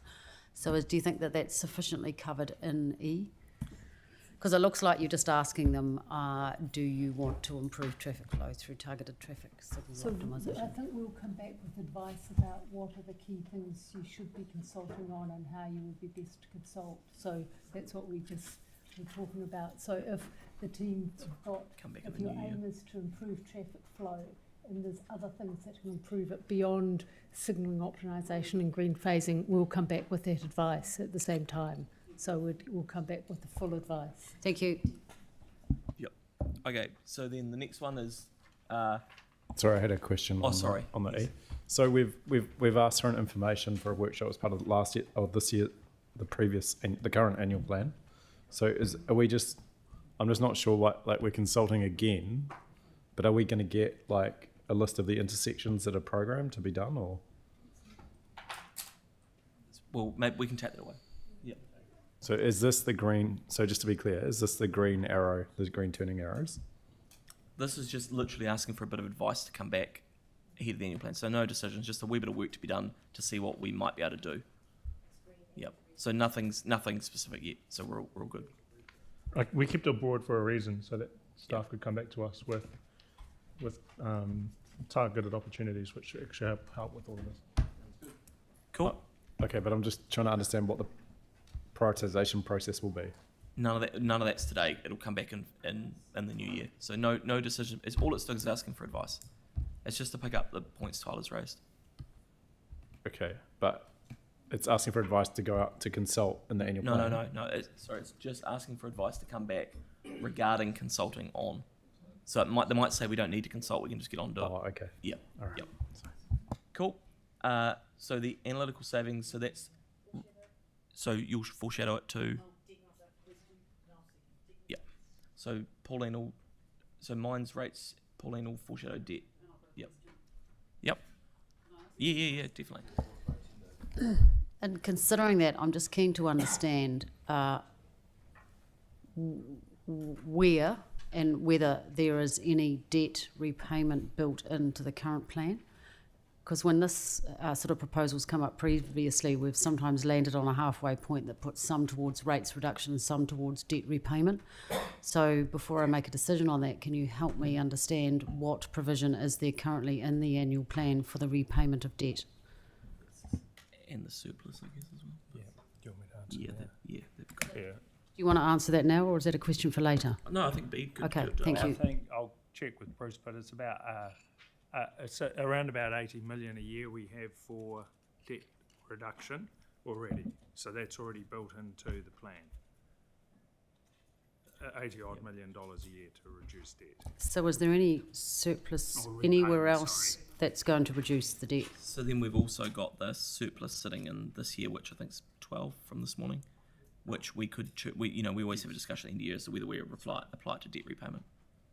Yeah, so there'd be an additional. So that can still be an additional debt repayment option somewhere else? Yep. In addition to the rates reduction? Thank you. At the end of the year. Thank you. Cool.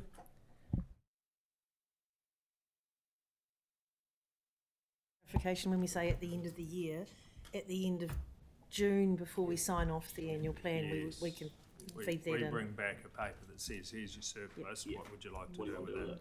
Yeah, at the time that we sign off the Yes. plan. Yeah. Depends how many grievances. No pressure, Mary.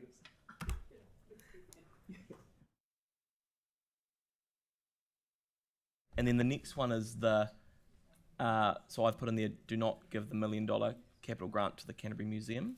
So, foreshadowing, I'd kind of like to foreshadow, Do you want to flick your mic on? Yeah.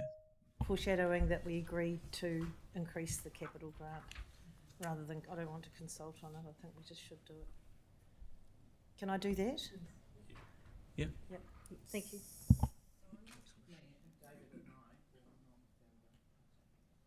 Oh, yeah. Yeah. Oh, yeah, of course. Yeah. Tim.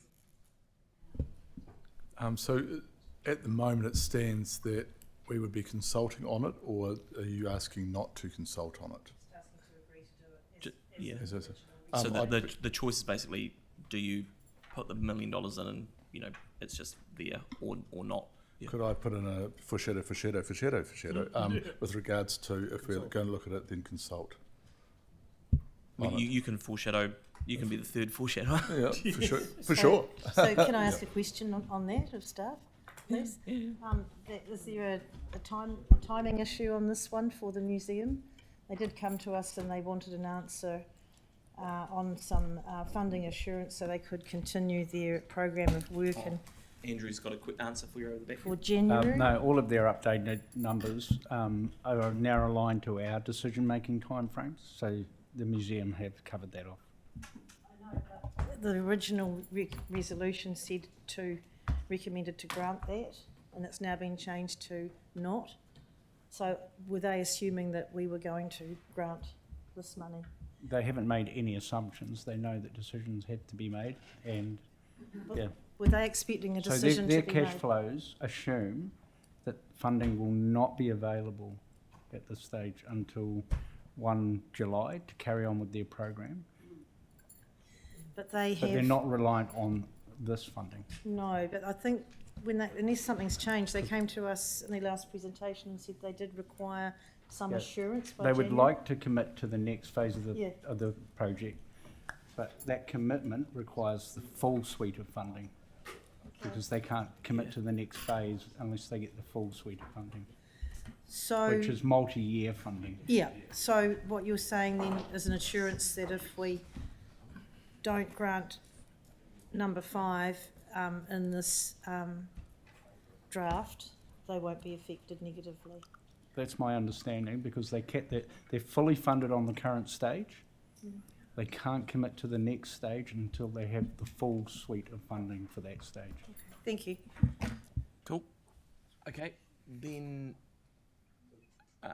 Sorry, Nathaniel. Yeah. I just want to clarify. So if 0.5 and all the foreshadowed amendments fail, does that mean they do or they don't get the 0.98 million? Say that again. Foreshadow. If I was the- just like, moving oh, a direct opposite for number 5. Yeah, I understand it. So if we end up voting against both your original recommendation and all the foreshadowed, so everything fails. Yep. Do they get the million or not? Do they get? Well, it's baked. They It's wouldn't? baked in at the moment. They wouldn't. It's No, I understand. I'm just saying. So I guess the question, Bruce, is the 0.98 million baked in already? Yeah, exactly. Yeah, thank you. No. Okay, so they wouldn't get it. Yep. Yep. But you could still vote for my one if you. Yeah. Okay. Cool. So we're good there. Then the next ones are just the rating. That number rating will change. So it's 7.3, but that's based on the chair's rec, as opposed to where we land, with stuff. So that'll just change. Then we've got confirm the proposed minor changes, note the draft list, blah blah blah, the usual. Then can we go through to the? Do you want to go through the amendments now? And Sam, do you want to kind of lead this bit? Is that you happy with that? So everyone has a spreadsheet with the proposed amendments on there. So if we just start at the top, number 1 is from Councillor Harrison Hunt regarding the graffiti and litter, and that's been incorporated in with the chair's recommendations. So do we want to just go through and be like, we'll put a line through the ones we don't need to relitigate? Like, Yep. if they're not in the ones we've just been through, well, let's just skip Yep. past them, eh? 1 and 2 has gone. Number 3 is from Councillor Peters, who asked for some information on the Awatea Springs intersection safety improvements. So we're just looking for direction on whether the response, if Councillor Peters is happy with that response.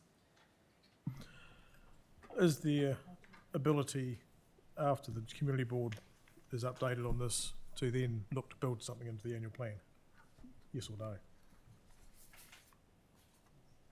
That would be a timing question for Lynette.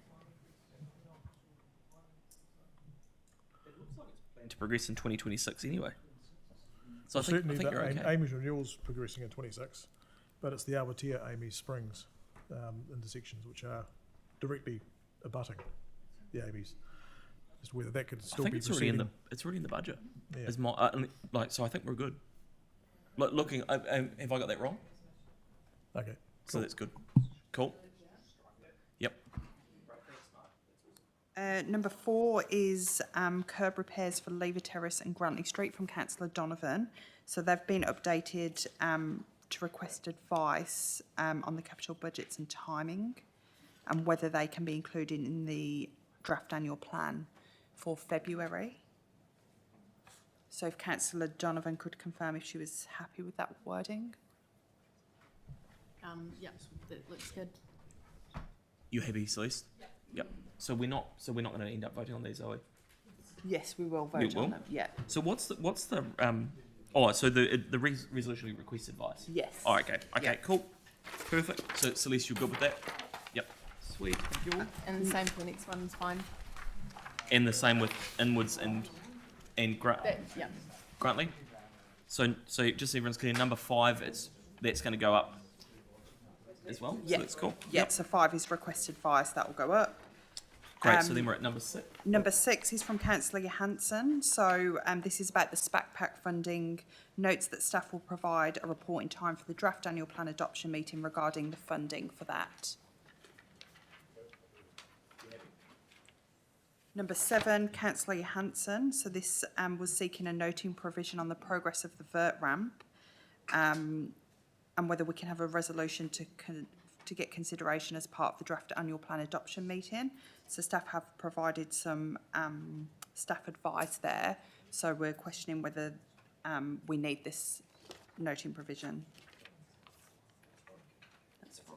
So that can go. It's fine. Like happy with it. Yeah.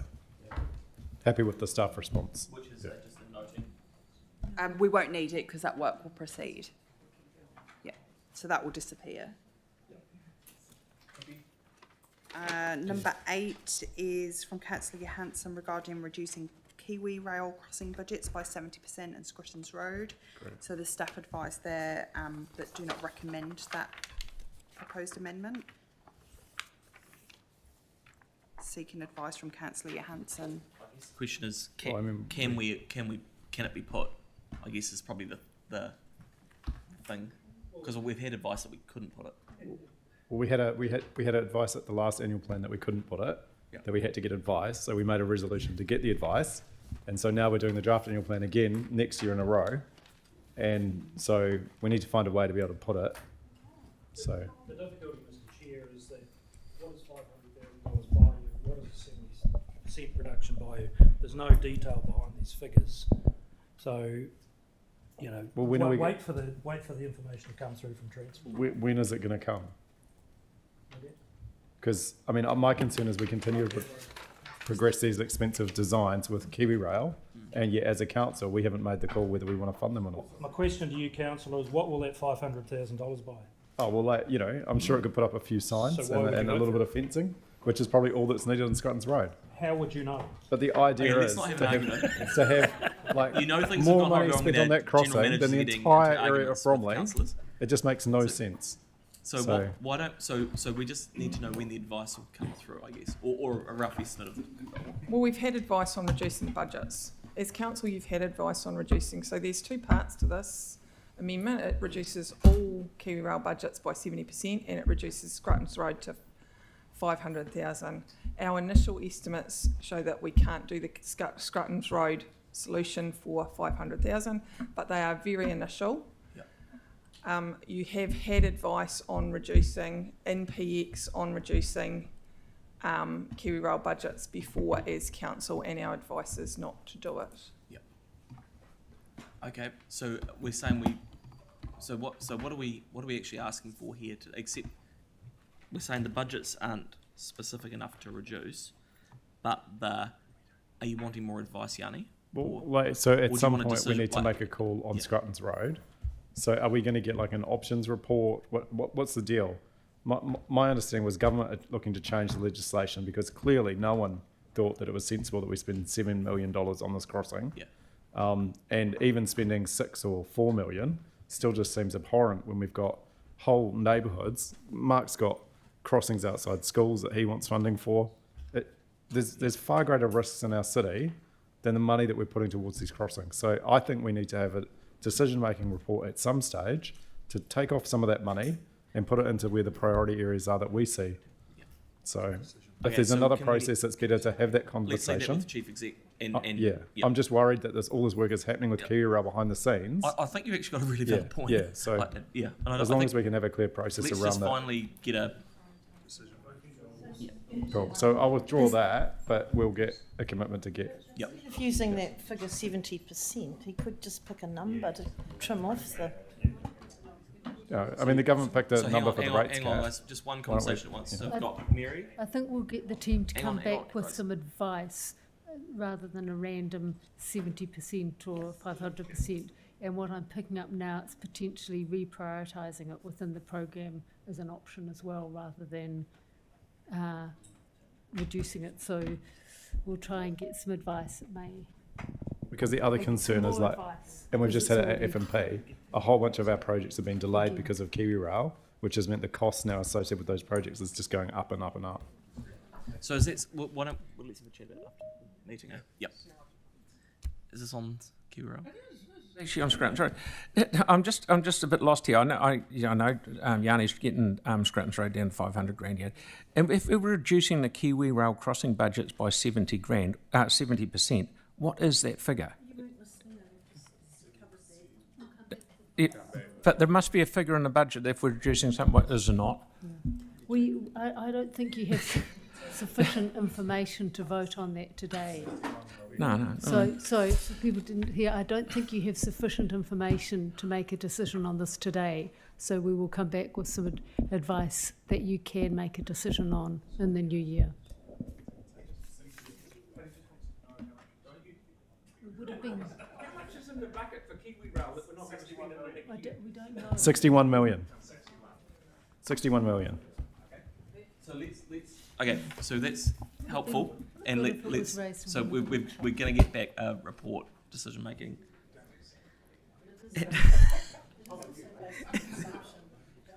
Okay, so let's go to 11. Nathaniel's. Number 9. Oh, sorry. Oh, yeah. Preparo. So Yanni. Yeah, so I was just kind of, so with a whole bunch of things that we discussed, we did agree to kind of do something on this. So do we need a resolution, or like we've got some of the other resolutions up, or does it just happen? That's what I wasn't sure on. So I just wanted to make sure that we have a record of that request so that it happens in time for the thing. And I think it can be combined with Nathaniel's thing as well.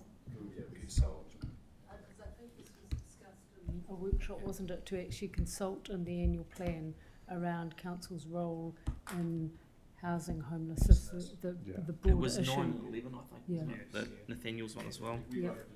So both of them together, we'll come back with something in the new year about a potential what you could consult on. So and why how don't we just could chunk a frame it up. resolution up that merges both Us- your two Yeah, in terms of. and you just- can keep it high level. The key thing was just to have a record of. Yep.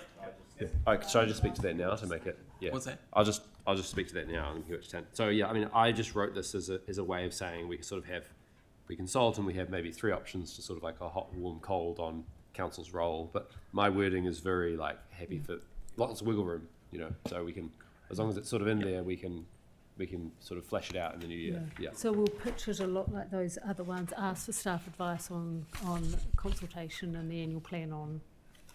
Okay, cool. So then I've got, so that's 11. So we just got 10. Sorry, Sam, I've now taken this. That's okay. So number 10. So this is the 45 million for. So weaving these. do we?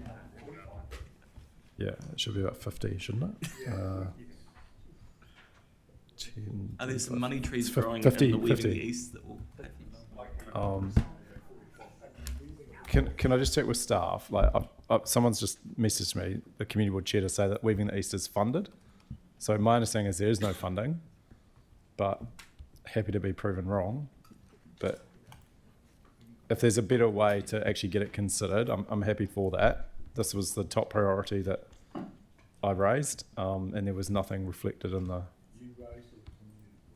Well, the community board hasn't been asked to be involved in these processes yet. That will happen. So just next, so early Yanni, next year. so what you want to know is this money, this 45 million, 50, sorry, 50 million. Just call it 100. Call it 100. Is this, and you want to know if this is in the budget or not? So we might need to come back. I mean, I'd much rather get. Yeah, we'll come back with advice. We'll come back with advice. We would recommend that we come back and give you advice on this. Okay, I'm happy for some sort of resolution to do that, if that's helpful. Just get an update on the. Just as long as we can consider it in February when we come to adopt the draft annual plan, that would be cool. So. I don't know. I'm not in charge of this process. I wanted us to go to community boards ahead of today, but the board. I mean, regardless, the board has set this as one of their priorities. Hang on, just bear with for a sec. We might need a minute. Yeah, look, we can come back with advice, but I don't think we can commit to advice that will enable a decision in February. But we can certainly come back with advice on what's going on in the program, what's funded, what's not funded. Yeah, and it could be reprioritised from existing programs as well. But I just want to point out, I did offer a saving to pay for this, so it would be rates neutral. In fact, even with the saving I offered, this would be less than the saving I offered. The Kiwi Rail. Don't worry, we're keeping that for February, man. We'll take that saving then. Don't worry. Okay, so that sounds like we're just going to get a little bit more information and. I appreciate we're getting advice on the scope of the project, but the fact that it exists suggests that it has funding. It is a funded project, is it not? The Weaving the East is made up of multiple projects that sit in multiple units. Thus they've been weaving. Hence the weaving. Yeah. Okay, right. Can I just clarify that? So, Andrew, are you saying it's funded from existing operational budgets? Is there a budget line associated with That's that where you're project? going to come back with. There's no single allocated budget line.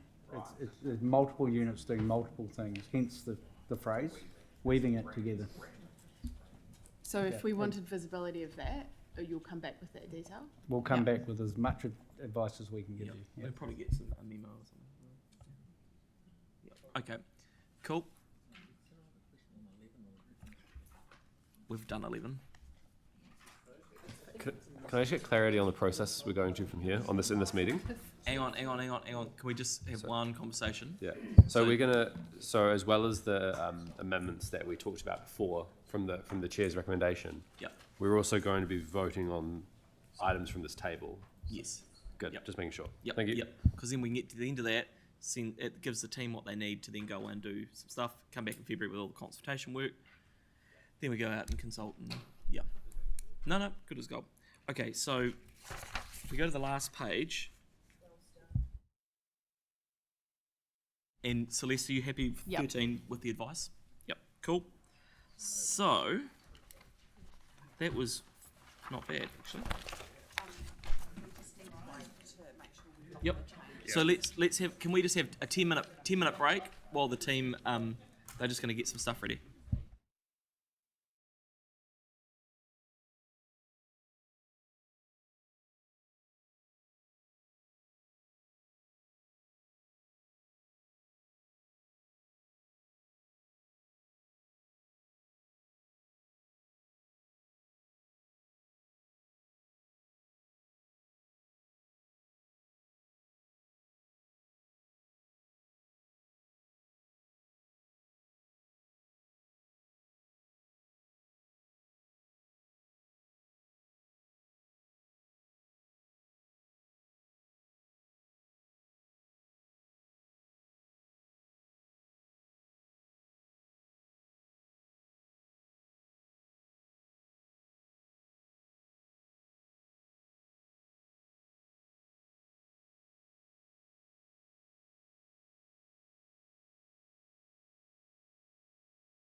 we're back when Joss's turned your phone off.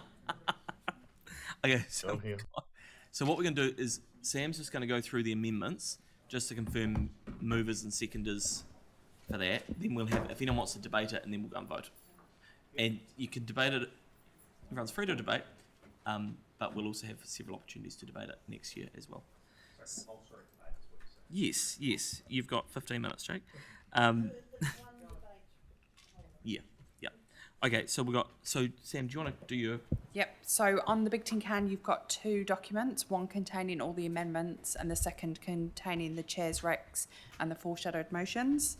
So if we go through the amendments first, so A4 was moved by Councillor Donovan, just need a seconder. So we've got Yanni. A5, Councillor Donovan and... Yanni. Yeah.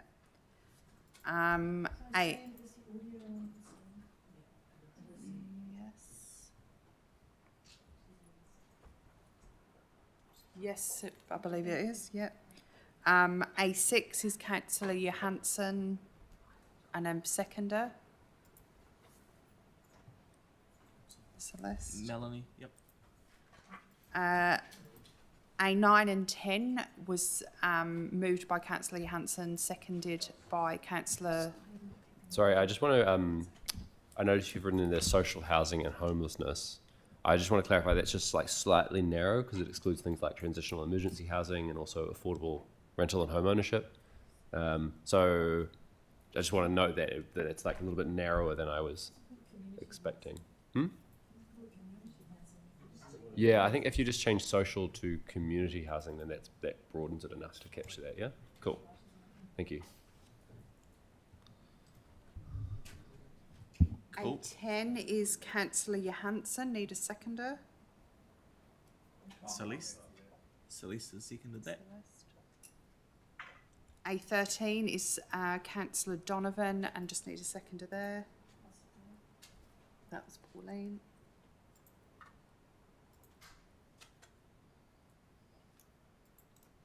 And then if I move to the chair's recommendations and the foreshadows, so 3A has a foreshadowed motion from Councillor Coker and Cotter. 3C has a foreshadowed motion from Councillor Coker and Cotter. 3D.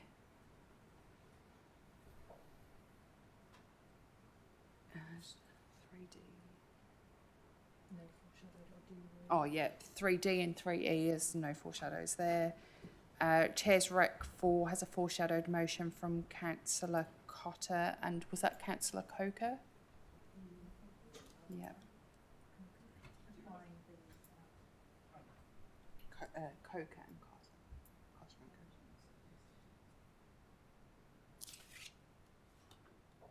Cotter. Number 5 has a foreshadowed motion from Councillor Scandra and Councillor Cotter. And that's everything. Cool. Okay, so what we'll do is whip around the room if anyone wants to debate, and we'll have the clock up there. So does anyone want to debate it? Cool. Let's just go to vote. So start at the top. Yep, so we'll just be really clear when we go through each one so everyone knows what we're... we're going to use the buttons, yep. Yep.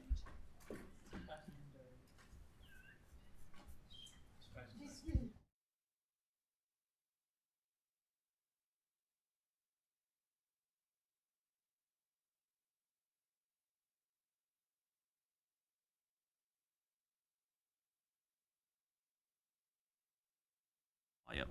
Okay. Can we just highlight what one we're voting on each time, just so that everyone's really clear? Cool. So that's just a generic belts and braces. So this is voting on number 1 and 2.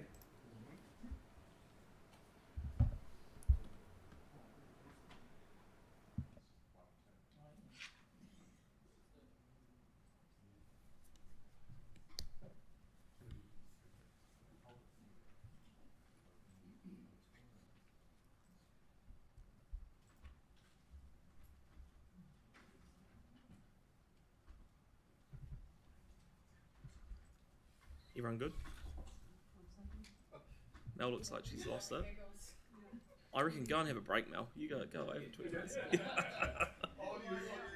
Yeah. Yeah. No, he runs online. Oh, have you got everyone there? No, you're all good. You're all good. Nothing worse than like us being like, you got it yet?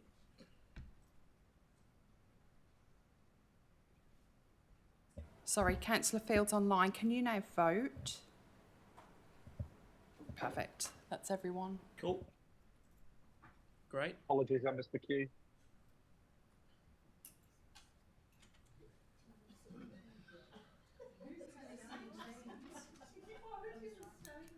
Okay, so that's carried. So now let's go. So just to be clear, if this is the chair's rec. If this passes, it passes. If it fails, we'll do the foreshadowed. So we're going to do them like that. Yep. So we'll just highlight the. So for Chair's Rec 3A, start voting.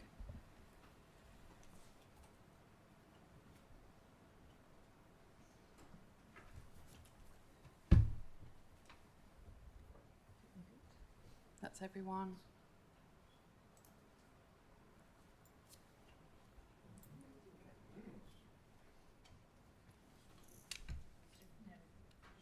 So now we put the foreshadowed. So this is just a consult on pausing it. So I imagine it's just a. Well, I would assume it's unanimous, yes, but. Voting question? No, too late, Yanni.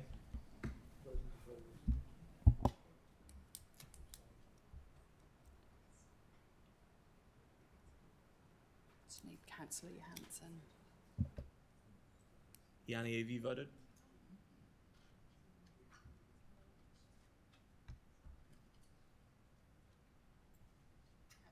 Yanni, have you voted?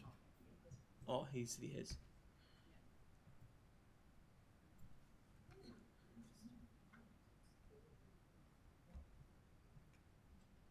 Cool. So we're going to consult on pausing it. That's cool. So that's passed.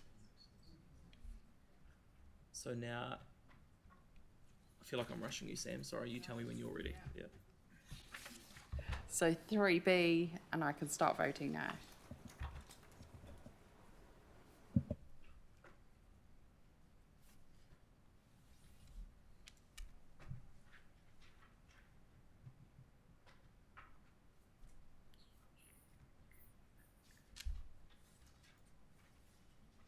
Close voting.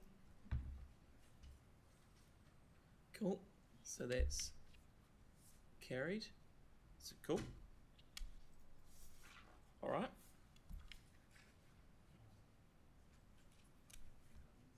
So this is Chair's Rec 3C. Start voting.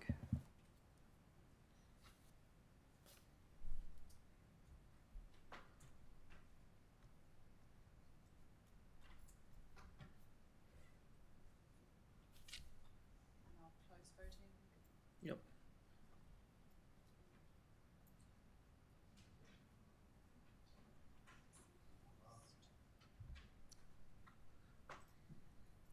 I just hope people that are voting for them are going to pass the annual plan. So Okay.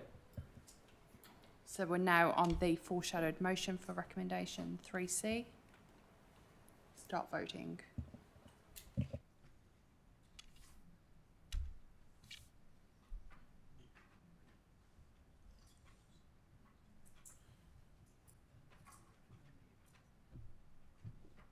Councillor Barber. I'll close voting.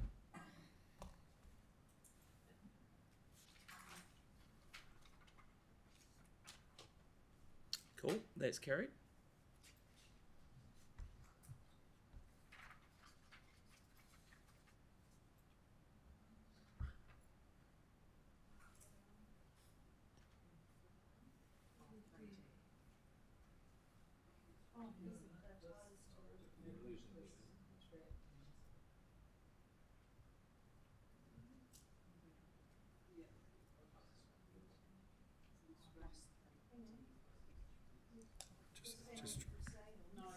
No, hang on.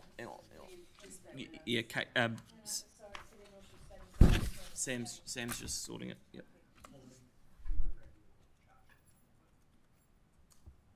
No, not at the moment.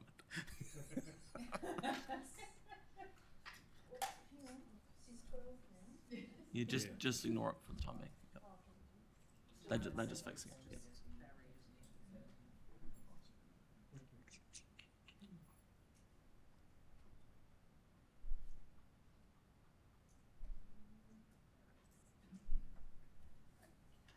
So this is for 3D, and I've started voting.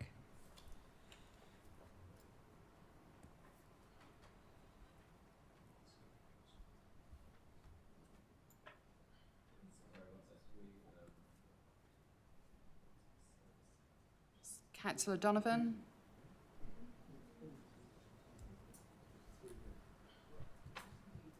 And I can close voting.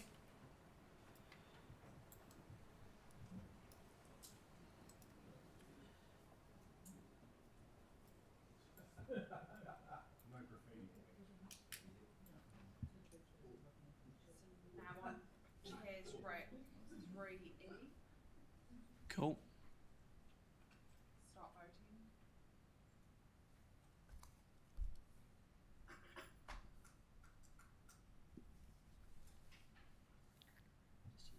Oh, I thought I did it. I've done it, I think. Have I? Yep. Sweet.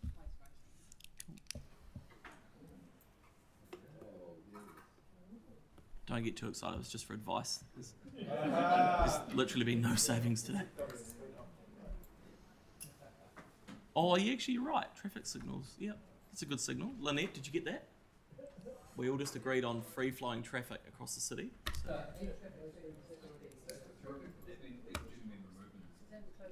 So this is the rates. This is the savings to rates, and if not, it's debt foreshadowed. Yeah. Rates reduction, I should say. So number 4 is the Chair's Rec agrees that the analytical savings of 6.6 million be applied to rates reduction, noting this will have a proposed rates reduction in 26-27 of 0.73%. And I'll start the voting. With a foreshadowed motion on debt instead of rates. Yeah.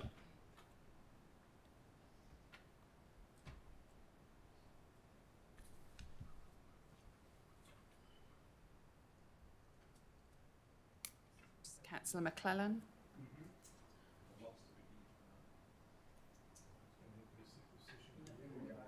And I can close voting. I don't know where people think the money's coming from.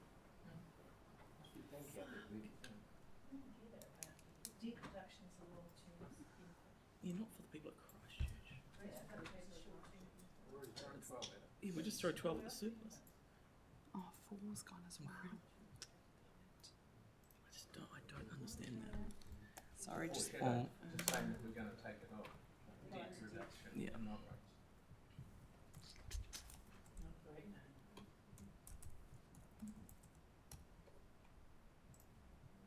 As long as people are prepared to actually vote the plan through at 8, because I guarantee. Okay, so this is for the foreshadowed motion for number 4. Start voting. They should be able to see it online. Yeah. In the meeting, I can see it. Oh, yeah. And close voting.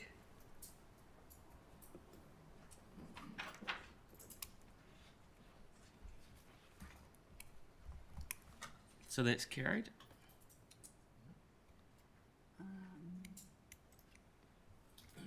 So this is for Chair's Rec number 5 for the Canterbury Museum, but do I need to add Councillor Coker and Cartwright's conflicts? No.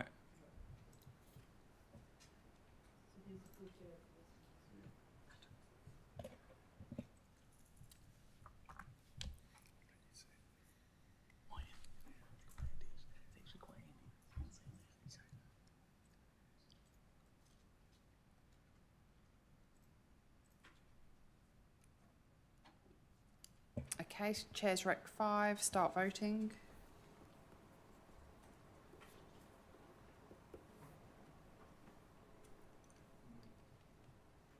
Just Councillor Donovan, oh, thanks.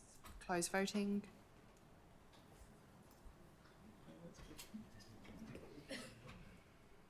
So that's carried. So you're putting a break now to do the numbers, eh? We'll need to go through the amendments as well. Oh, that's right. Yeah, but then we'll come back to whether it just passed to not give the money.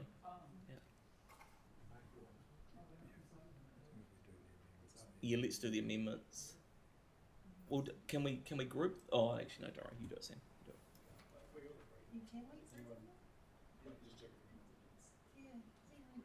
No, that's right. Go through them. You Just set go them through up. them? Yep. Yep. Yep. So amendment number 4, start voting. I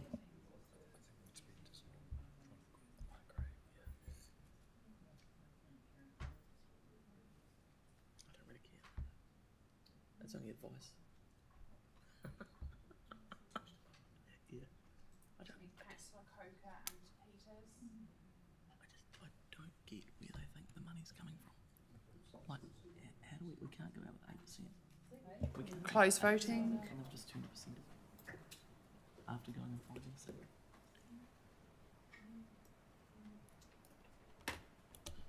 Amendment 5, which is the street lighting request. Start voting.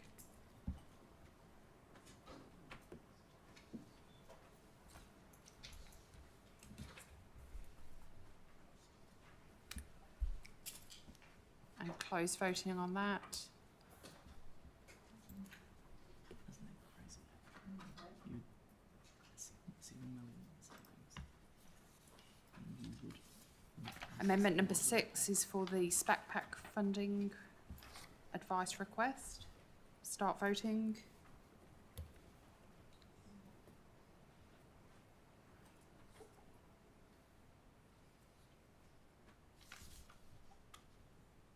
And close voting.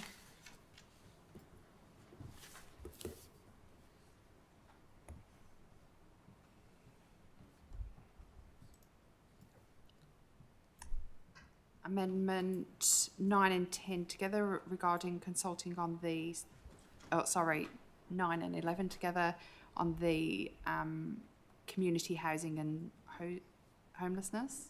Start voting.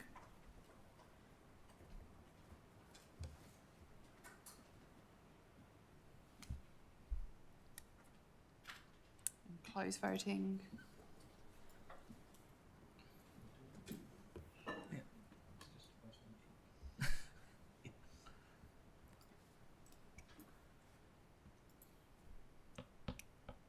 Amendment number 10, around advice for Weaving the East. Start voting.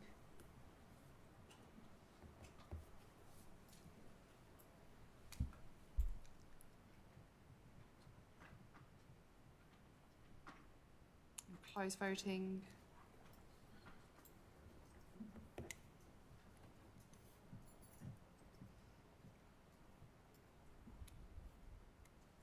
And amendment 13, the advice around the footpath renewal. Start voting.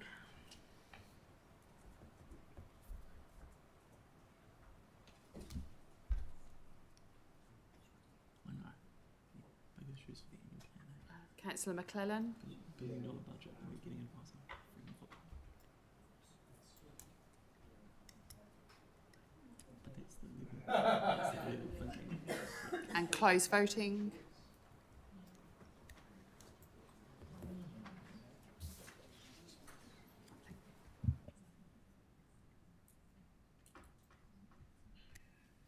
That's all of the amendments. We can take the break now. Okay, so we'll take a break and work out the new rates number. And then so just before we do that, Sam, can we just be clear with everyone on what we're voting on next, which is receiving the information and then confirming that we're comfortable with the direction in this annual plan at those numbers now. We're going to vote on it. So if we're not comfortable, don't vote for it. If you are comfortable, vote for it. Yeah. Yeah, and if not, we're back to it. we just don't vote for it. Yeah. But anyway, let's have a break and yeah. But there'll be enough people because we voted today to, yeah. There's enough people that are prepared to do that.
get this underway.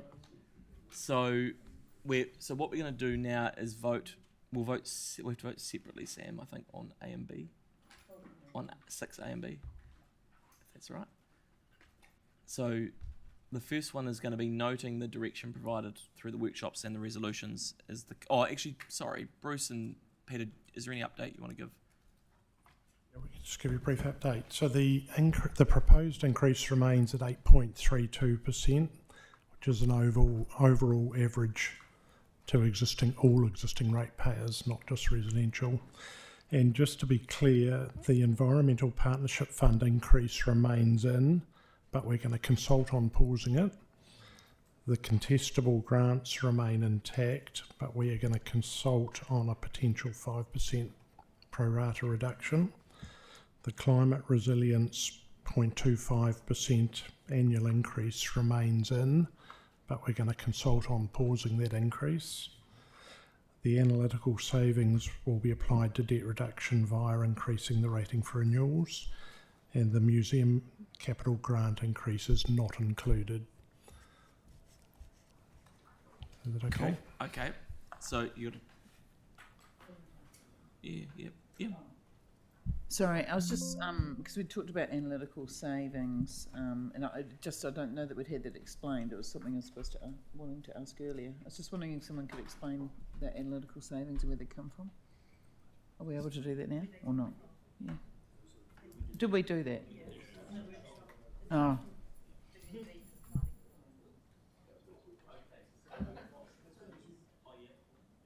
Just surprised that I've thought that actually the balanced financial prudence benchmark might have come in a little bit earlier with repaying down the balanced. We won't have a balanced budget for 26-27. We're too far away from being able to balance that. At 27-28 was at risk. This decision will make us much closer to the mark and potentially be able to balance that year. Yep, thank you.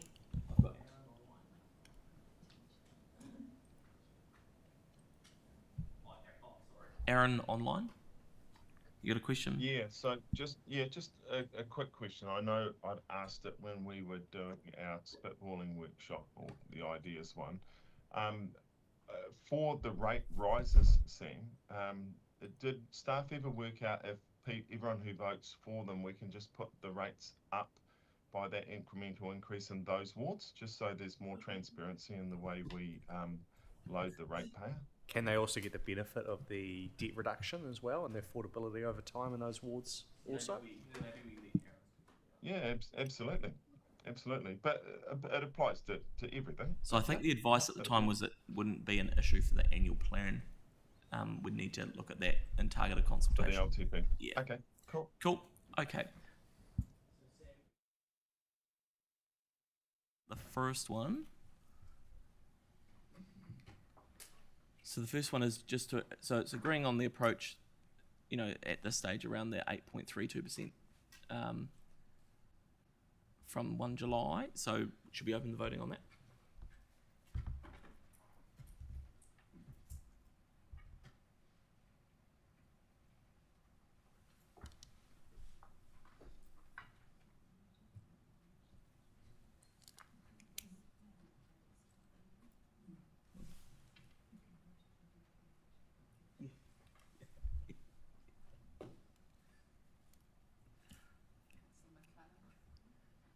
You voted, Jake?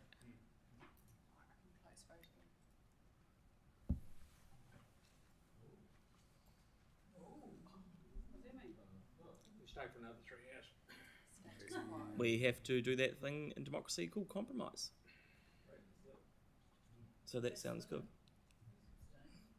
Yeah. So,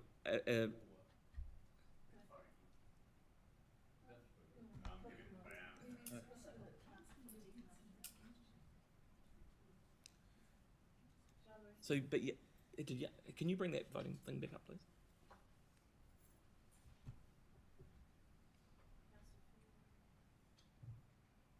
Yanni, you tried to add like 50 million in. Okay, so let's take 5 minutes, please. and we'll come back. That's why the rates keeps going.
Through we you. got an update from Bede. Yeah, through you, Mr. Chair. If the 50% of the analytical savings, Mitchell, is taken and applied to rates reduction, and the other 50% remains with debt repayment, you come to 7.95%. Is that correct? 7.95. Still pretty high, but if it gets it moving today, and we can still keep refining. Strengthening Communities Fund stays, or it gets consulted on being cut. Nothing else changes. Through you, Mr. Chair, Yep. nothing else changes. That's the only change. Yep. Okay. Yeah, move it on. All right. So we might put that. Yep. So we'll just bring up another amendment. So we'll have to sorry. So if we go back to that one, and just change it, which is just a 50-50 split. Yep.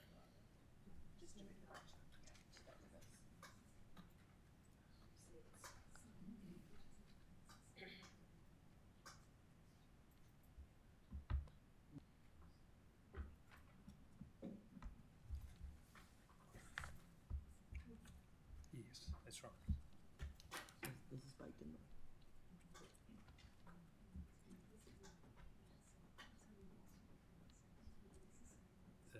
The debt reduction, the rates offers.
a minute. We're just getting the updated wording and then we'll go through it.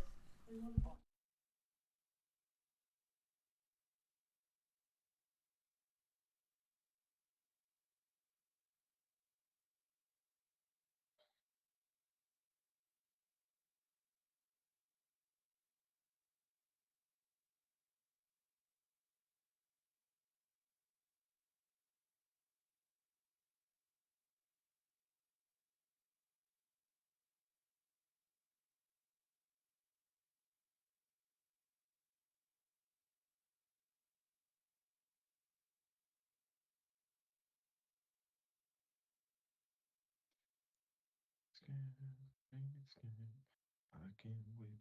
Rate scan, the rate scan, rate scan. Gonna be better with the rate scan. It's a rate scan, rate scan.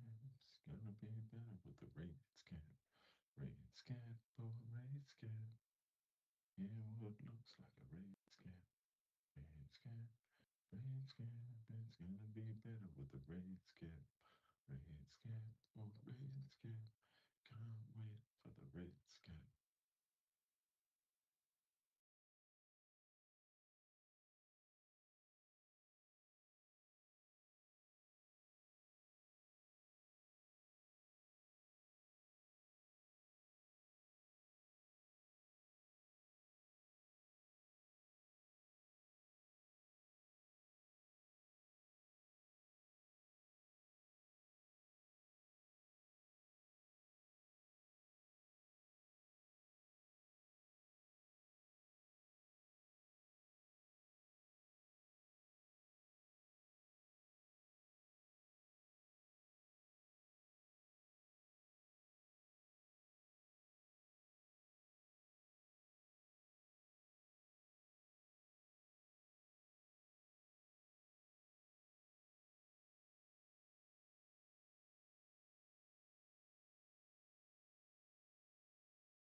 Let's get back underway, everybody. So what we've got is, because of our brilliant standing orders, we have to revoke the previous decision, which requires a 75% majority. So the resolution is effectively revokes the previous resolution, of the applying it all to debt to 50%, noting that this will have a proposed rate increase to existing ratepayers of 7.95%. So, does anyone have any questions on that? So you're saying that because it was even, I would have thought we just didn't make a decision. No, we did on the debt reduction. Remember, we voted. It was about 10-7 on the debt reduction. Right. That one passed. It's only because we had a chat about it afterwards, going, we actually didn't get a direction on the annual plan that we said, can we compromise it? So, if the council was of a mind to revoke that decision and then apply half it to debt reduction, then you'd be fine. Mel. So if this, say this failed, for instance, what would that mean? It would mean that you go back to it would just sit as it was, which is we've got 8.32%, and that's all on debt reduction. Okay. Yeah. So, okay. Yep. Cool. Okay. I've got Tim and then Yanni. Could we do it in two votes? So one is revoking as it was meant to, and then two voting for the 50-50. Because I'm not supporting the 50-50, but I do realise we've got to move forward, so we do have to do something. Yeah, but if you didn't support 50-50, you wouldn't vote to revoke it. Oh, that's fine. Yep, cool. And also, second question from me, I mean, this isn't obviously the end of the journey. We'll go out for consultation, hear what people have to say, and any of these decisions can be relitigated. What's the question? Sorry? I'm just making that point. The question is, isn't that interesting? I find nothing you say interesting. I find nothing you say interesting, but that's beside the point. Okay, any other questions? Yanni. Yeah, so I must have been dreaming, but I thought we suspended standing orders. You're quite right, but someone that's been here 35 years would know we only suspended 4 of them. Yeah. Right. Yeah. When you voted on it and you read that. Yep. So the standing orders that we've suspended doesn't apply to these. That's correct. Okay. So the cool. ones we voted on, So thank you for clarifying which you and would have waking read me up. when you voted on All them, didn't include that. Okay, so let's put this to a vote. So bring up the voting system, please.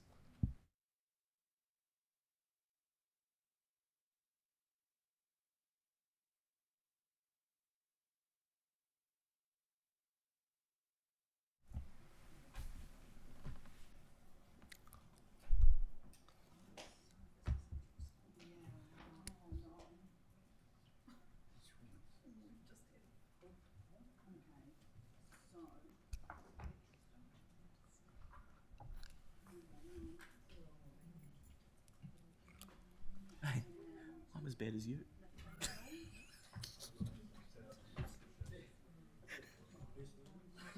I thought it was great. If I didn't realise we were on screen, I would have been kicking.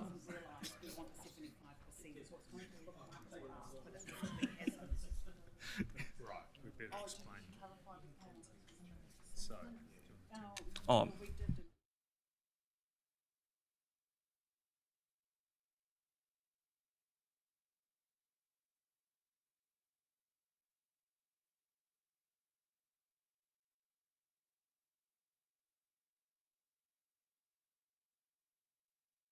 So we're just saying that the system, because it's based on a 50-50, might say, I don't know, might say one thing. I'm hoping it says it's a reduction. So bring it up and just talk it through. Right, so that's failed. So that hasn't been revoked. That's right. So we're still at 8.32%. Well, Merry Christmas, everybody. Yeah. 5% you needed, yeah. Can you bring that back up, please? And just, oh yeah. Yes. Yeah.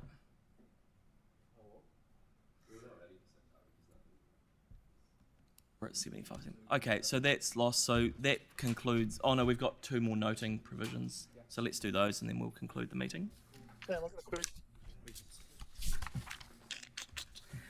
I give up. I give up. Sammy. Don't give up, Sam. You'll need to work extra hours to pay your rates increase. Right, so let's just do these are just noting ones. No.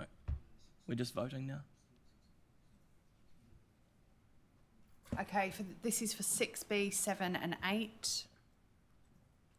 So they're just the noting, confirming.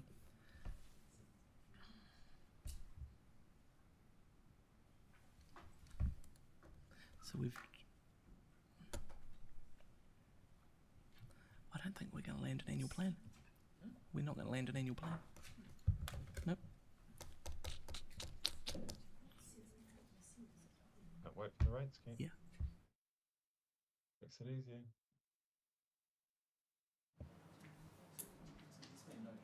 So I'm just waiting for Councillor Harrison Hunt, Cuban and Moore.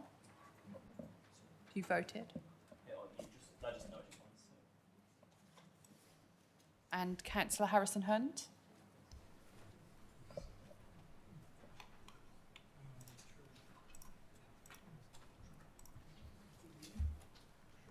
Is it coming up?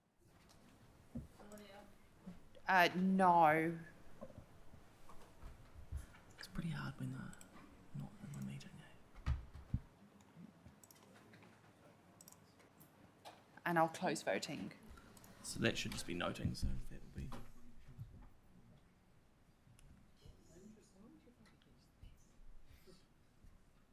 I don't... Okay, let's... So basically we tried to get a compromise. We didn't get a compromise. But as long as we've got 9 people around this table that are prepared to support an annual plan going out at 8.32, then, you know, that is what it is. But I'm not. Okay, so let's... so thank you both very much. And let's have the closing karakia and... Sorry, someone just need to reinstate standing orders. Yep. So I'm happy to move that. Let me just have to second it. All in favour? Against? Probably just Yanni. So let's have the karakia.